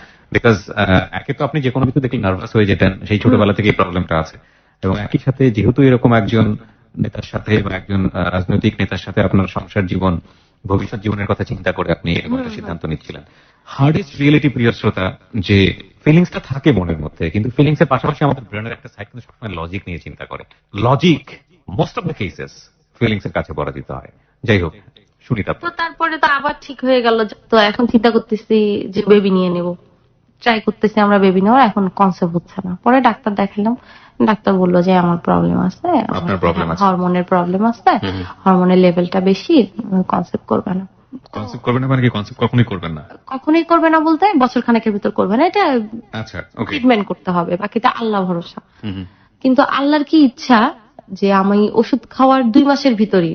আপনি কনসেপ্ট করলেন? হ্যাঁ। ওকে। তো তারপরে ও আবার অ্যারেস্ট হইলো। আবার অ্যারেস্ট হয়ে গেল? ওকে। এটা হচ্ছে অক্টোবরের দিকে 2014। তখন কি রাজনৈতিক পরিস্থিতি আসলে খুব খারাপ ছিল। খুব খারাপ ছিল? ইনফ্যাক্ট আপনারা সবাই জানেন যে বাংলাদেশের সেই সময়কার রাজনৈতিক পরিস্থিতি। আর আমরা কিন্তু বারবারই বলছি যে যেই ভদ্রলোকটি, ওনার হাজবেন্ড জনি, তিনি বাংলাদেশের শীর্ষস্থানীয় 2টি রাজনৈতিক দলের যে কোনো একটির খিলগাঁও থানার সেক্রেটারি ছিলেন। তো তারপরে যেদিন ও অ্যারেস্ট হবে ওই দিন ও আমাকে বলতেছে, মানে ওই দিন আমাদের ডাক্তারের কাছে যাবো। আমি কিন্তু তখনও জানি না আমি কনসেপ্ট করছি, কিন্তু আমি খাইতে পারতেছি না, বমি বমি হচ্ছে, মানে সব ধরনের সিমটমই ওই ধরনেরই। তো ও আমাকে বলতেছে যে তুমি একটা কাজ করো, তুমি খাওয়া দাওয়া করো, খাওয়া দাওয়া করে রেডি হও, রেডি হয়ে থাকো, আমি ওই এক কমিশনার অসুস্থ, ওনাকে দেখতে যাবে। তো আমি বললাম যে তুমি যাচ্ছ এই অবস্থায়, দেশের অবস্থা ভালো না, যাওয়াটা ঠিক হবে না। বলে আমি দেখে চলে আসবো, তুমি রেডি হও খাওয়া দাওয়া করে। আমি বললাম তুমি খাওয়া দাওয়া করে দাও। বলে না আমি খাওয়া দাওয়া করবো না, আমি আয়সা খাবো, তুমি রেডি হও, আমি তোমাকে ডাক্তারের কাছে নিয়ে যাবো।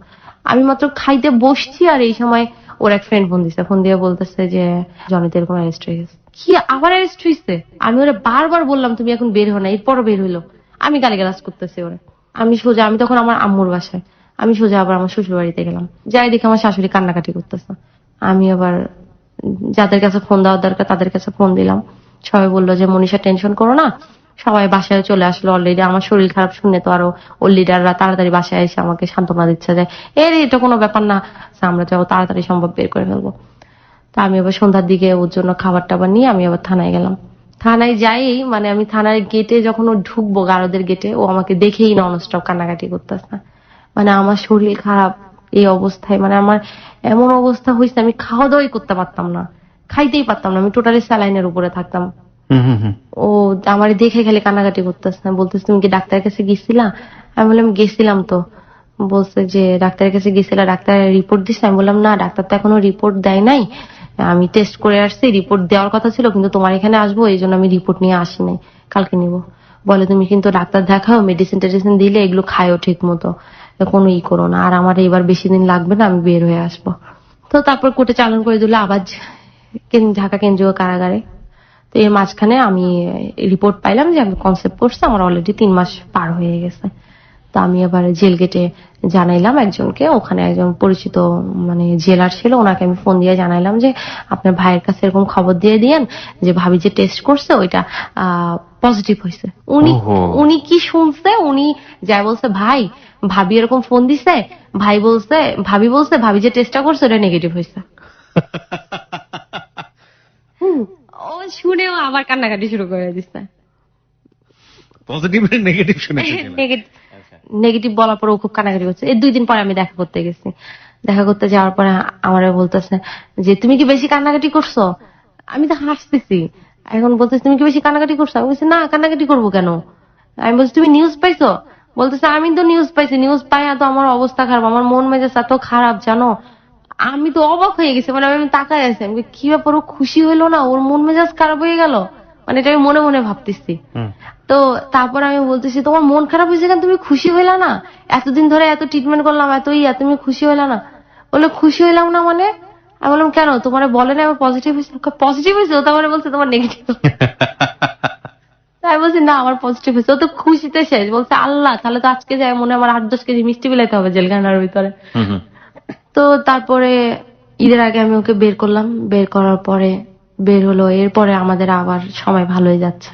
এত টেক কেয়ার করতো, আমি প্রেগনেন্ট হয়েছি বলে না, বিয়ের পর থেকে হি লাভস ইউ লট। বিয়ের পর থেকে আমাকে গোসল করাই দাও, আমি গোসল করে কাপড় রেখে আসতাম, আমার কাপড়গুলো ধুয়ে আবার বাথরুমে রেখে আসতো। নাইরা দিলে ওর মা দেখবে না, ওর বাবা দেখবে, বলবে যে দেখছো বউয়ের সেবা করে। এই জন্য কাপড় চোপড় কাইচা ও বাথরুমে রেখে আসতো, বলতো মনীষা তুমি একটু নাইরা দাও, আব্বু আম্মু দেখলে মাইন্ড করবে। ওরা আম্মু মাঝে মাঝে বলতো যে তুই যে বিছনা টিছনা ঠিক করস, তোর বউ কিছু করে না, এগুলোতে বউ কিন্তু নষ্ট হয়ে যায়। কোনো কথা বলতো না, চুপ করে নিজের মতো নিজে করতে থাকতো, কোনো কথা বলতো না। তারপরে খাওয়াই দেওয়া আমাকে রাতের বেলা ম্যাক্সিমাম সময় হয়তো কি আমার ঘুম ধরছে, আমি ঘুমাই যেতাম, ও আয়সা ওই খাবার নিয়ে টাইনা তুইলা খাওয়াই দিত। এই টেক কেয়ার গুলা না ওর বিয়ের পর থেকেই চলতেছিল। আর প্রেগনেন্ট হওয়ার পরে তো আর কি বলবো, প্রেগনেন্ট হওয়ার পরে ফজরে আজানের সময় উঠতো, ওইটা দুইটা ডিম সিদ্ধ করতো, কইরা আয়না গরম পানির ভিতরে দিয়া রেখা দিত যাতে গরম গরম থাকে। আচ্ছা, আমি ঘুম থেকে উঠে খাবেন? হ্যাঁ হ্যাঁ, সকাল সকাল উঠতাম, আমি হাঁটতে বের হইতাম যাতে আমি হাঁটার আগে খায়া যাইতে পারি। আচ্ছা, তো এইভাবেই হইলো। এটা হচ্ছে জানুয়ারির দিকে দেশের অবস্থা খুবই খারাপ হয়ে গেল। হঠাৎ করে জানুয়ারির এটা 16 তারিখে ও হঠাৎ করে আমরা খাওয়া দাওয়া করতেছি, রাত্রে একটা ফোন আসলো, রাত 12টা 12:30টার দিকে খাওয়া দাওয়া করে উঠলাম, একটা ফোন আসলো, ওর মন মেজাজ খুব খারাপ হয়ে গেল। এর আগে আরেকটা কথা বলি নাই, 14 তারিখে ওর ছোট ভাইটা অ্যারেস্ট হয় হঠাৎ করে। ও কি পলিটিক্স এর সঙ্গে জড়িত না, ছিল? ওর ভাই ইস্তেমা থেকে আসে, তো আমাকে বলতেছে মনীষা হীরা তো অ্যারেস্ট হয়ে গেছে। আমি বলি কি বলো, হীরা অ্যারেস্ট হয়েছে কিভাবে? ও তো ইস্তেমায় না ছিল। বলতেছে ও ইস্তেমা থেকে আইসা ফ্রেশ ট্রেশ হয়ে একটু এলাকায় গেছে, অ্যারেস্ট করছে ওরে। আর ওকে অ্যারেস্ট করতেই ওর কারণে, এর আগেও আরেকবার অ্যারেস্ট করছিল ওর কারণে। ওর কারণে কেন? ওর ছোট ভাই ওই যে ওর ছোট ভাইকে অ্যারেস্ট করতো, কান টানলে মাথা আসবে, ওকে অ্যারেস্ট করে ওই পলিটিক্স মামলাগুলাই দিত। ওকে। তো হীরার এরকম হইলো, হওয়ার পরে হীরা অ্যারেস্ট হলো। তো আমি বললাম যে তাহলে হীরা অ্যারেস্ট হলো, আচ্ছা ঠিক আছে যা, এখন তো আমি অসুস্থ, সবসময় আমি দৌড়াদৌড়ি করতাম যা করা, ওকে আমি কোর্টে টোটে যাইতে, জেলখানে যাইতে একটু কমই দিতাম, কখন আবার ওকে অ্যারেস্ট করে ফেলে ফেজ হলে, তাহলে তুমি টাকা পয়সা আমার কাছে দিয়ে দিও, যা করার আমি করবো। বলে কি না না, তোমার এই অবস্থায় তোমার আর দৌড়াদৌড়ি করতে হবে না। মানে তার ভিতর আমার ফিজিক্যালি অবস্থাও একটু অন্যরকম হয়ে গেছে, 7 মাস অলরেডি আমার হয়ে গেছে। আচ্ছা, তাই আমি বলছি আরে আমার সমস্যা হবে না, আমি যা করার করবো। বললো যে না আমি করবো। ও কোর্টে গেল, উকিলের সাথে কথা বললো হীরার ব্যাপারে। তো 17 তারিখে যেটা বলতেছিলাম, একটা ফোন আসলো, ওর মনটা খারাপ হয়ে গেল। আমি জিজ্ঞেস করতেছি কি হয়েছে কি হয়েছে, আমাকে বলো কি হয়েছে কি হয়েছে, বলতেছে না। তারপরে প্রায় 12:30 1টার দিকে আমার কাছে বলতেছে মনীষা এরকম আমাকে তো একজন জানাইলো এরকম ক্রস ফায়ারের লিস্ট হয়েছে, আমার নাম ক্রস ফায়ারে, আমি লিস্টেড আর কি। আমি তো শুনে মাথায় হাত, আমি বলছি তুমি এটা কি কথা বলো, এমন একটা সময় বললো আমি এই সময় তোমার ঘর থেকেও বের করে দিতে পারতেছি না। রাত 12:30 1টা বাজে গেছে। কত তারিখে এটা? এটা 17 তারিখের কথা। 16 তারিখ মানে 17 তারিখ রাত 1টা 1:30টার দিকে। তো তারপরে সারা রাত ও জায়গায় আসতে, আমার বলছে তুমি ঘুমাও তুমি, আমারও ঘুম আসতেছে না। তারপর আমি জায়গা থাকতে থাকতে, আমি তো অসুস্থ মানুষ, কোন সময় যেন আমি আসলে ঘুমাই গেছি। হঠাৎ করে চোখ খুলে দেখি ও আমার চেহারা দিকে এরকম করে তাকাই আসছে, মানে ও বসে বসে আমাকে দেখতেছে। আমি বলছি কি ব্যাপার কি হয়েছে, তুমি এখনো শো নাই? বলে না তোমারে দেখতেছি। আমি কি দেখতেছো? কই যে তুমি ঘুমাইতেছো তোমারে দেখতেছি। আমি কি একটা কথা হলো, এইটাও প্রায় করতো বিয়ের পরে, প্রায় আমি ঘুমের থেকে উঠে চোখ খুলে দেখতাম কি ও আমার মাথার কাছে বসে আমার দিকে তাকাই আছে, প্রায় হইতো এটা। তো আমি বলছি তুমি শো না শো, তুমি শুইতাছো না, আমিও ঘুমাইতে পারতেছি না। তো তারপরে ও শুইলো, এরপরে ঘুমাই গেছি। ঘুমাই যাওয়ার পরে সকালবেলা আমি ওর জন্য নাস্তা রেডি করলাম। তো তখন আমরা আম্মুদের বাসায় ছিলাম। তো এরপরে ও বলতেছে মনীষা আমি তো এখন চলে যাবো। আমি বলছি তুমি চলে যাওয়া মানে কোথায় যাবা? বলতেছে আমার তো আর বাসায় থাকা সম্ভব না, বুঝতেছোই আমার এখন লুকায় থাকলাম। আচ্ছা ঠিক আছে। তো রেডি হলো, আমি নাস্তা দিলাম, নাস্তা খাই রেডি হলো, রেডি হয়ে এখন চলে যাচ্ছে। তো আমরা বলতেছে মনীষা দেখে শুনে থাকো, আমার আম্মু আবার ওই দিন খুব অসুস্থ, তো আম্মুর মাথা ব্যথা উঠছে, তো বলছে তোমার আম্মুকে একটু ডাক দাও। আমি আম্মুকে ডাক দিলাম, আম্মুকে বলতেছে আম্মু আমি আসি, ওকে একটু দেখে রাখেন। বললো আচ্ছা ঠিক আছে। তারপরে ও চলে যাইতেছে, ও সিঁড়ি দিয়ে নামতেছে আর খালি আমার দিকে তাকাইতেছে, মানে আমার জন্য কেমন যেন লাগতেছে। তারপর চলে গেল। এরপরে ও চলে যাওয়ার কিছুক্ষণ পর থেকে আমার বেবি মুভ করা বন্ধ করে দিচ্ছে, বেবি মুভ করতেছে না। আমি আবার ওকে ফোন দিয়ে বললাম জনি বেবি তো মুভ করতেছে না, এখন কি করব? বলছে তাহলে কিছুক্ষণ দেখো, একটু গরম দুধ চা খাও, দেখো কি করে। বলতে দেখছো আমার বেবি বাবাকে মিস করতেছে, এই জন্য মুভ করতেছে না। আমি বললাম মনে হয় এরকমই হবে। তারপরে সন্ধ্যার দিকে দেখি না বেবি একটু একটু মুভ করতেছে। আমি বললাম জনি মুভ করতেছে একটু একটু, মনে হয় ঠিক হয়ে যাবে, বলে তুমি খাওয়া দাওয়া করো। প্রচুর পরিমাণে খাওয়া দাওয়া করো, ঠিক মতো খাও, তুমি টেনশন করতেছো, আমি চলে আসছি। আমি কিন্তু আসলে টেনশনই করতেছি, স্বাভাবিক টেনশন করাটা। এরকম যদি একটা কথা শুনি, তারপরে ওই দিন 18 তারিখ গেল, ওর ফ্রেন্ডের বাসায় থাকলো একদিন। 19 তারিখে ওর কাজিনের ওখানে ছিল ধানমন্ডি। 19 তারিখের কথা, 19 তারিখ রাত সকাল 11টার কথা। আমি ঘুমের থেকে উঠে, ও আবার বাইরে থাকলে ও কখনো আমাকে সকালে ফোন দিত না, আমি ঘুম থেকে উঠে ওকে ফোন দিতাম। বা আমি আম্মুর বাসায় থাকলেও ও আমাকে সকালে ঘুম থেকে উঠে ফোন দিত না, আমি উঠে ফোন দিতাম। তা আমি উঠে ফোন দিছি, ফোন দেওয়ার পরে আমি বলতেছি যে কোথায় তুমি, বলতেছে মনীষা আমি আজ 2 দিন, ওই দিন ওর ভিতর আবার খুব ঠান্ডা পড়ছিল, সত্য প্রভাব পড়ছে। মনীষা আমি 2 দিন গোসল করি না, আজকে গোসল করছি। ভালো হয়েছে গোসল করছি। তুমি কোথায় যাচ্ছ? আমি জেল গেট যাচ্ছি। আমি কেন তুমি জেল গেট যাচ্ছ? আমি একটু ডিপুটির সাথে কথা বলবো, আর হচ্ছে একটু কাজ আছে জেল গেটে, ছোট ভাইটা এরা সদস্য। আমি তুমি যাও না জনি, ওখানে পুলিশরা সব সময় থাকে, তোমাকে দেখলে কি অবস্থা হবে তুমি বুঝতে পারতেছো? আর যদি ধরে ফেলে? বলে আচ্ছা আমি যাবো না, আমি দূর থেকে কথা বলবো। এরপরে বলার পরে বলতেছে তুমি একটা কাজ করো, তুমি আমার প্যান্ট আর জ্যাকেটটা নিয়ে রেডি করে রাখো, আমি তোমাকে ফোন দিলেই তুমি বের হয়ে আসো, আমরা বাইরে লাঞ্চ করবো। আমি বললাম আচ্ছা ঠিক আছে। তো আমি উঠা নাস্তা টাস্তা করে গোসল করে জোহরের নামাজটা শেষ করে তারপরে আমি রেডি হয়ে ওকে ফোন দিই। দেখি লাইন কাটে দিল। আমি ভাবলাম যে লাইন কাটে তোমাকে ফোন দেয়, ফোন দিবে, ফোন দিচ্ছে না। একটু পরে আবার ফোন দিলাম, তারপরে লাইন কেটে দিল। এরপরে আর ফোন দিচ্ছে না। একটু পরে ফোন দিন, দেখি ফোনই বন্ধ। তারপরে তো আমার টেনশন শুরু। এরপরে 10-15 মিনিট ওয়েট করার পরে এরপর আমি বের হয়ে গেলাম। আমি পার্টি অফিস গেলাম, ওখানে পাইলাম না। জেল গেট গেলাম, কোর্টে গেলাম, উকিলের কাছে গেলাম, কোথাও নাই ও। 5টা পরে আমি সবাইকে জানাইলাম। সবাইকে জানানোর পর সবাই বলতেছে যে ওর লিডার যারা আছে ওরা বলতেছে যে আপু তুমি টেনশন করো না, পাওয়া যাবো, কোনো সমস্যা না, আমরা দেখতেছি। কিন্তু তারা অলরেডি যাই না গেছে যে 3টার সময় জনিকে ধরে ফেলছে, কিন্তু তারা আমাকে বলতেছে না, কজ আমি অসুস্থ। ওকে এরপরে আর তো পাই না। তারপরে আমি এলাকায় গেলাম, ওদের এলাকায় গিয়ে আমি সব ওর ছোট ভাইটা যা সবাইকে জানাইলাম। 24 নং ওয়ার্ডের একটা ছেলে বললো যে ভাবি লাস্ট আমার সাথে 3টার সময় কথা হয়েছে, ভাই বললো যে 2টা নতুন সিম নিতে, যে ও ভাই যেখানে যাইতে বলবো ওখানে যাইতে হবে, আর বলছে কোনো টেনশন না করতে। আমি বললাম তাহলে আপনার ভাই 3টার দিকে আপনাকে ফোন দিল, তাহলে আমাকে কেন ফোন দিল না? আমি 1:30টার দিকে ফোন দিলাম, আমার লাইন কাটে দিল। মানে ব্যাপারটা আমার কাছে খটকা খটকা লাগতেছে, কেমন যেন যেটা একটা সাজানো নাটক। আমি পাই না, ওকে পাই না। রাত 8:30টার সময় আমাকে আরেকজন জানাইলো যে ভাবি এরকম একজন দেখছে ওকে, ভাইকে এরকম নিয়ে গেছে, আপনি বলেছেন আপনার মতো কয়েকজন, হ্যাঁ এরকম ভাইকে এরকম ধরে নিয়ে গেছে, আর ভাইয়ের সাথে আরেকটা ছেলে ছিল, ওকেও নিয়ে গেছে। মানে এগুলো সবই শোনা কথা আপনার, তাই তো? সবার থেকে শুনছেন আপনি, অথেন্টিক কোন ইনফরমেশন না আপনার কাছে। তো 8:30টার সময় যে নিউজটা পাইছি এটা সত্যিই নিউজ পাইছি, এটা একদম রিয়েল নিউজ, যে চোখে দেখছে দেখেই জানাইছে। আমি অন্য সময় ও অ্যারেস্ট হলে আমি কান্নাকাটি করতাম না, কিন্তু আমি তখন যে কেন কান্নাকাটি করতেছিলাম আমি নিজেও জানি না। মানে আমি খুব কাঁদতেছিলাম, খুবই। আর আমার খালি ওর একটা খুব প্রিয় গান ছিল, ওই যে রুনা লালা যখন থামবে কোলাহল। মানে আমার বারবার খালি ওই গানটাই মনে পড়তেছিল আর কি। মানে যে ও আমাকে বলতোই সবসময় যে আমি যখন থাকবো না তখন তুমি এই গানটা শুনবা। মানে হাসতো আর বলতো আর কি। আমি বললাম দূর, তোমার কি হবে, তোমার কিছু হবে না। আমি খালি কাঁদতেছিলাম আর কাঁদতেছিলাম। অন্য সময় অ্যারেস্ট হলে আমি কিন্তু থানায় যাই, এটা করি ওইটা করি। ওই দিন আমি কিছুই করতেছিলাম না, আমি চুপ করে বসেই আছি, মানে খালি কাঁদতেছি। রাত হয়ে গেল, ওর কোনো খোঁজ পাইলাম না। যত জায়গায় নক করার দরকার আমি সব জায়গায় নক করছি, কিন্তু ওর কোনো খোঁজই নাই। তারপরে প্রায় রাত 2টার দিকে আমার পেটে আমার বেবি এত এত নড়তেছিল, মানে আমার মনে হচ্ছিল এটাই লেবার পেন। এখন আম্মুর কাছে শুয়ে আছে, আম্মুকে বলতেছে আম্মু দেখছো বেবিটা কিরকম করতেছে, আম্মু আমার সহ্য হইতেছে না, চলো আম্মু ডাক্তারের কাছে যাই। আম্মু বলতেছে আরে বাকল, এরকম বাবু নড়েই, এটা লেবার পেন না, মনে হয় জনিরে ধরছে, মনে হয় অনেক মারতেছে টাটতেছে, এই জন্য হচ্ছে, বাচ্চারা তো বুঝতে পারে, এই কারণে মনে হয় এমন করতেছে। তো মানে আমি সহ্য করতে পারতেছি না, বাচ্চা এত নড়তেছে। আমি হঠাৎ করে লাইট নিবানো, তো হঠাৎ করে আমার কাছে মনে হলো যে মানে আমার মাথার কাছে ও বসে আছে। আমি চুপ করে এরকম মাথাটা ঘুরে আমার পিছনের দিকে রকিং চেয়ারটায় ও সবসময় বসে থাকতো, আমি চেয়ারটার দিকে তাকাই আসছি, মানে মনে হচ্ছে ও ওখানে বসে আসছে, আমার কাছে এমন লাগতেছে।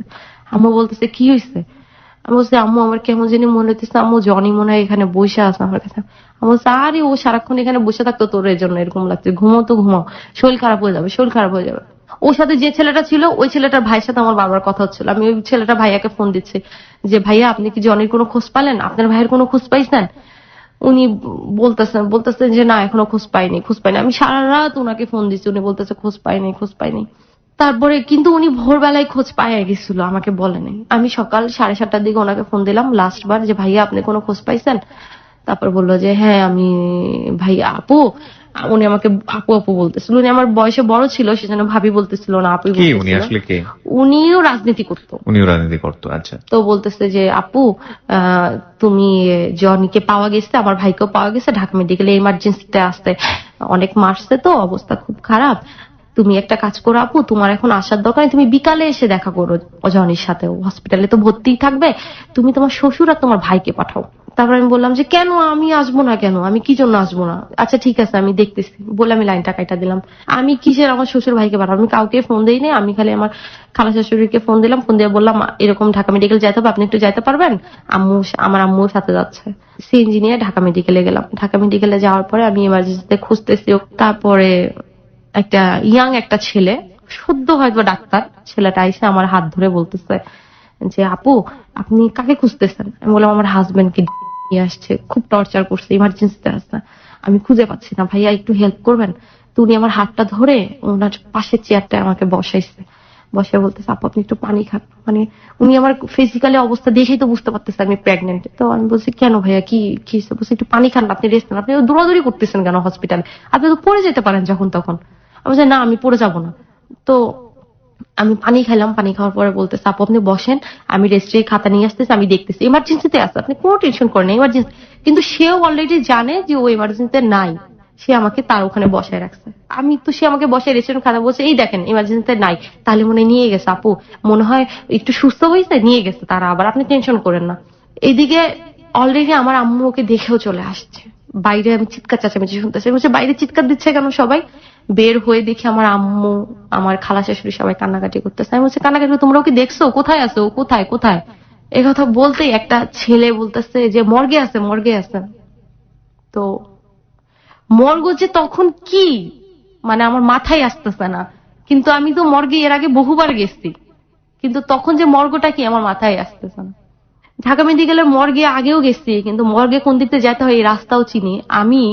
ওই কথা শুনে আমি ঢাকা মেডিকেল থেকে বের হয়ে আমি মেইন রোডে যাই, মেইন রোড থেকে ঘুরে ঘুরে ঘুরে ঘুরে আমি দৌড়াইতেছি রাস্তায়, খালি দৌড়াই দৌড়াই আমি মর্গে গেছি। মানে আমি রাস্তায় অনবরত খালি দৌড়াইতেছি, আমি মর্গই খুঁজে পাইতেছি না। তারপরে মর্গে গেলাম, যাই আমার চাচা শ্বশুর আমার সাথে ছিল। তারপরে আমি দৌড়াই দৌড়াই মর্গে গেছি, যাই দেখি মর্গের বারান্দায় একটা টলির উপরে ও শুয়ে আছে, সাদা কাপড় দিয়ে ঢাকা। তো আমার চাচা শ্বশুর আমার হাত ধরে টাইনা নিয়ে আসতেছে এইদিকে, বলতেছে আরে এটা জনি না, এটা জনি না, এটা ও সাতকার ছেলেটা, জনি এটা না। আমি বলি আমি দেখি আমি ওই ছেলেটারে চিনি তো, ওই ছেলেটারে আমি দেখি, আমি চিনি তো ছেলেটারে দেখি। বলতেছে না দেখতে হবে না। পরে আমি হাত ঝাটকা দিয়ে আমি কাপড়টা টান দিয়ে দেখি ও। পরে আমি তো পুরো হাত ধরে আমি বারবার টানতেছি, ডাকতেছি ওঠো ওঠো। ওই দিন আমাদের আবার শপিং করারও কথা ছিল, আমার ওই 7 মাসে সাতশা হবে, আমি শাড়ি চুজ করে রাখছি, ও আমাকে শাড়ি কিনে দিবে। আমি বলতেছি তুমি কি রাগ করছো, আমি এত টাকা দামে শাড়ি চাইছে দেখে। আমি নেটে একটা শাড়ি দেখছিলাম, শাড়িটার দাম 8,000 টাকা ছিল। আমি ওরা বলতেছি আমি এই শাড়িটাই নিবো। বলতেছি তুমি এত টাকা দামে শাড়ি নিবা, সাথে বেবি হলে তো আবার আরেকটা নিবো। আমি বলছি না আমি এটাই নিবো। আমি বলছি তুমি কি রাগ করছো যে আমি এত টাকা দামে শাড়ি চাইছি দেখে? তা আমি বারবার ওর হাত ধরে খালি টানতেছি, ওর মাথা দিয়ে অনবরত রক্ত পড়ে যাচ্ছে। আমি বারবার রক্তগুলো মুছতেছি, আমার সারা শরীর কাপড় ওন্না সব রক্তে ভরে গেছে। তো আমি ওর হাত ধরে টানতেছি, ওর গালে হাত দিচ্ছি, ওর সারা শরীরে হাত দিচ্ছি। এরপরে সবাই ঢাকা মেডিকেল সবাই ঘুরে গেল, লোকজন আসা। ওর শরীরে 17টা গুলি করা হয়েছিল, মাথায়ও গুলি করা হয়েছিল। আজকের এই জীবনের গল্প আমরা কোনো রাজনৈতিক, কোনো প্রাতিষ্ঠানিক, কোনো আইনি, কোনো জায়গা থেকেই, কোনো অ্যাঙ্গেল থেকেই এই গল্পটা কানিনি। আমরা একবারের জন্য প্রশ্ন করিনি যে আমাদের এই জনি এই সমাজেরই সন্তান, বাংলাদেশেরই মানুষ, সে কোন রাজনৈতিক দলের সঙ্গে সম্পৃক্ত ছিল। আমরা একবারের জন্য প্রশ্ন করিনি রাজনীতিতে থাকা অবস্থায় সে কি ধরনের অ্যাক্টিভিটিস করত। আমরা একবারের জন্য প্রশ্ন করিনি কে ওকে, কারা ওকে মেরেছে। আমরা একবারের জন্য জানতে চাইনি যে এখানে কার ভুলটা ছিল। আমরা শুধু একজন মেয়ের অসম্ভব সুন্দর একটা প্রেমের গল্প, একটা লাভ, একটা ভালোবাসার গল্প, একটা ছেলের অসম্ভব সুন্দর একটা প্রেমের গল্প, ভালোবাসার গল্প, এই জায়গাটি থেকে দুজন চমৎকার মানুষকে উপস্থাপন করার চেষ্টা করেছি, যার সমাপ্তিটা অত্যন্ত বেদনা বিধুর। কার দোষ সেখানে, কেন হলো সেখানে, সেই ভাবনার জায়গাটা সমস্তই আপনার কাছে ছেড়ে দিলাম। ঘটনা সে সময় বাংলাদেশের রাজনৈতিক পরিস্থিতি কি ছিল এদেশের মানুষ সবাই জানে। এবং একই সাথে যদি বলি যে জানুয়ারি থেকে আজকে হচ্ছে মে মাস, খুব বেশি দূরে না, মাত্র 3 থেকে 4টা মাসের ডিফারেন্স। আপনার বেবি দুনিয়াতে এসছে, আমরা খুব সহজে বুঝতে পারি বেবির মুখ দেখা সৌভাগ্য আপনার হাজবেন্ডের হয়নি। আপনার সন্তান দুনিয়াতে এসছে, ছেলে না মেয়ে? ছেলে। ছেলে হয়েছে। ওর নাম রেখেছেন? জি, ওই রেখে গেছিল। কি নাম ওর? নাদিফ উজ্জামান নহর। নহর, ওকে। যাকে রেখে আপনি আজকে এই জীবনের গল্প বলতে এসছেন। জি। হ্যাঁ, কি বলার আছে আপনার একেবারে শেষের দিকে এসে লিসনারদেরকে? ও যখন নাকি আমি মানুষের মুখে শুনছি, ও যখন নাকি ওকে গুলি করা হয়, ও গুলি করার কিছুক্ষণ আগে নাকি ও বারবার বলতেছিল যে আমি রাজনীতি করব না, আমাকে ছাইড়া দেন, আমার ওয়াইফটা 3 মাস পরে বেবি হবে, আমি আমার ওয়াইফকে নিয়ে এক্ষুনি ঢাকা ছাইড়া চলে যাব। ওকে নাকি যখন ওর বুকে 5টা গুলি করছে তখনও নাকি ও মাপ চাইছে, মাপ চাই বলছে আমাকে এবার অন্তত ছাইড়া দেন, 5টা গুলি তো করছেন, এবার ছাইড়া দেন। মানে ও তো অনেক আসলে জবরদস্ত ছিল, অনেক লম্বা চওড়া ছিল, জিম টিম করতো, ওর 5টা গুলি তো ঘায়েল হয়নি, 16টা গুলি করার পরও ও বাইচা ছিল। লাস্ট যখন মাথায় গুলি করছে তখন নাকি ও মারা গেছে, 16টা গুলির পরও ও দাঁড়ায় ছিল। তো 5টা গুলির পরও নাকি অনেক মাপ চাইছে যে আমার বউটার জন্য অন্তত আমারে ছাইড়া দেন। মানে ও মৃত্যুর আগ মুহূর্ত পর্যন্ত ও খালি আমার নামটাই নিচ্ছে, যারা শুনছে তারাই আমারে বলছে যে মৃত্যুর আগ মুহূর্তটা পর্যন্ত ও খালি আমার নামটা নিচ্ছে যে আমার বউয়ের 3 মাস পরে বেবি হবে, আমাকে ছাড়া দেন, আমি ওকে নিয়ে চলে যাবো, আমি থাকবো না। তো ও মারা গেছে, মারা যাওয়ার পর আমি স্বপ্নেও দেখছি বারবার যে ও আমাকে বলতেছে মনীষা আমাকে যখন অ্যারেস্ট করছে আমি বারবার খালি তোমার কথাই ভাবতেছিলাম যে আমি অ্যারেস্ট হলে তুমি যেরকম পাগল হয়ে যেতা, আমার মরার কথা শুনলে তুমি কি করবা। বেবি নিয়ে ওর অনেক অনেক স্বপ্ন ছিল, অনেক ইচ্ছা ছিল, বেবি হলে এইটা করবে, ওইটা করবে, বেবি হলে বেবিকে এই স্কুলে ভর্তি করবে, বেবিকে এটা করবে, বেবিকে কোনো কষ্ট দিবে না, এই করবে সেই করবে, কিন্তু বাচ্চার মুখই দেখা যেতে পারে নাই। আপনার এখন সিদ্ধান্ত কি, আপনি কি করবেন? আমার এখন সিদ্ধান্ত, অবশ্যই আমি আমার হাজবেন্ডের ইচ্ছাগুলো পূরণ করতে চাই। ওর দেশ নিয়ে ওর যে ইচ্ছা ছিল, দল নিয়ে যে ইচ্ছা ছিল, দেশের জনগণ নিয়ে যে ইচ্ছা ছিল, ওর ভূমিকাটা আমি পালন করতে চাই। আমি চাই ওর অপূর্ণ ইচ্ছাগুলো আমি পূরণ করব, যাতে জনি আমার মাধ্যমেই হোক আর যেভাবেই হোক জনি যেন বাচ্চা থাকে সবার মাঝে, ও বেঁচে থাক। কিন্তু আপনি তো জানেন যে এই রাজনীতি করা মানে হচ্ছে যে কোনো মুহূর্তে আপনি রিস্কে পড়ে যাবেন। আমার রিস্ক, আমার জান গেলে যাক, আমার প্রাণটা চলে গেলে যাক, আমার হাজবেন্ডের প্রাণ গেছে আমারও যাক, দেশের মানুষের জন্য যদি এইটুকু চলে যায়, আমার হাজবেন্ড গেছে আমি যাব, যাই, কোনো সমস্যা নাই। মানুষের জন্য যদি একটু করে যাইতে পারি, বাঁচার মতো বাঁচতে পারলে একদিনই বাঁচবো।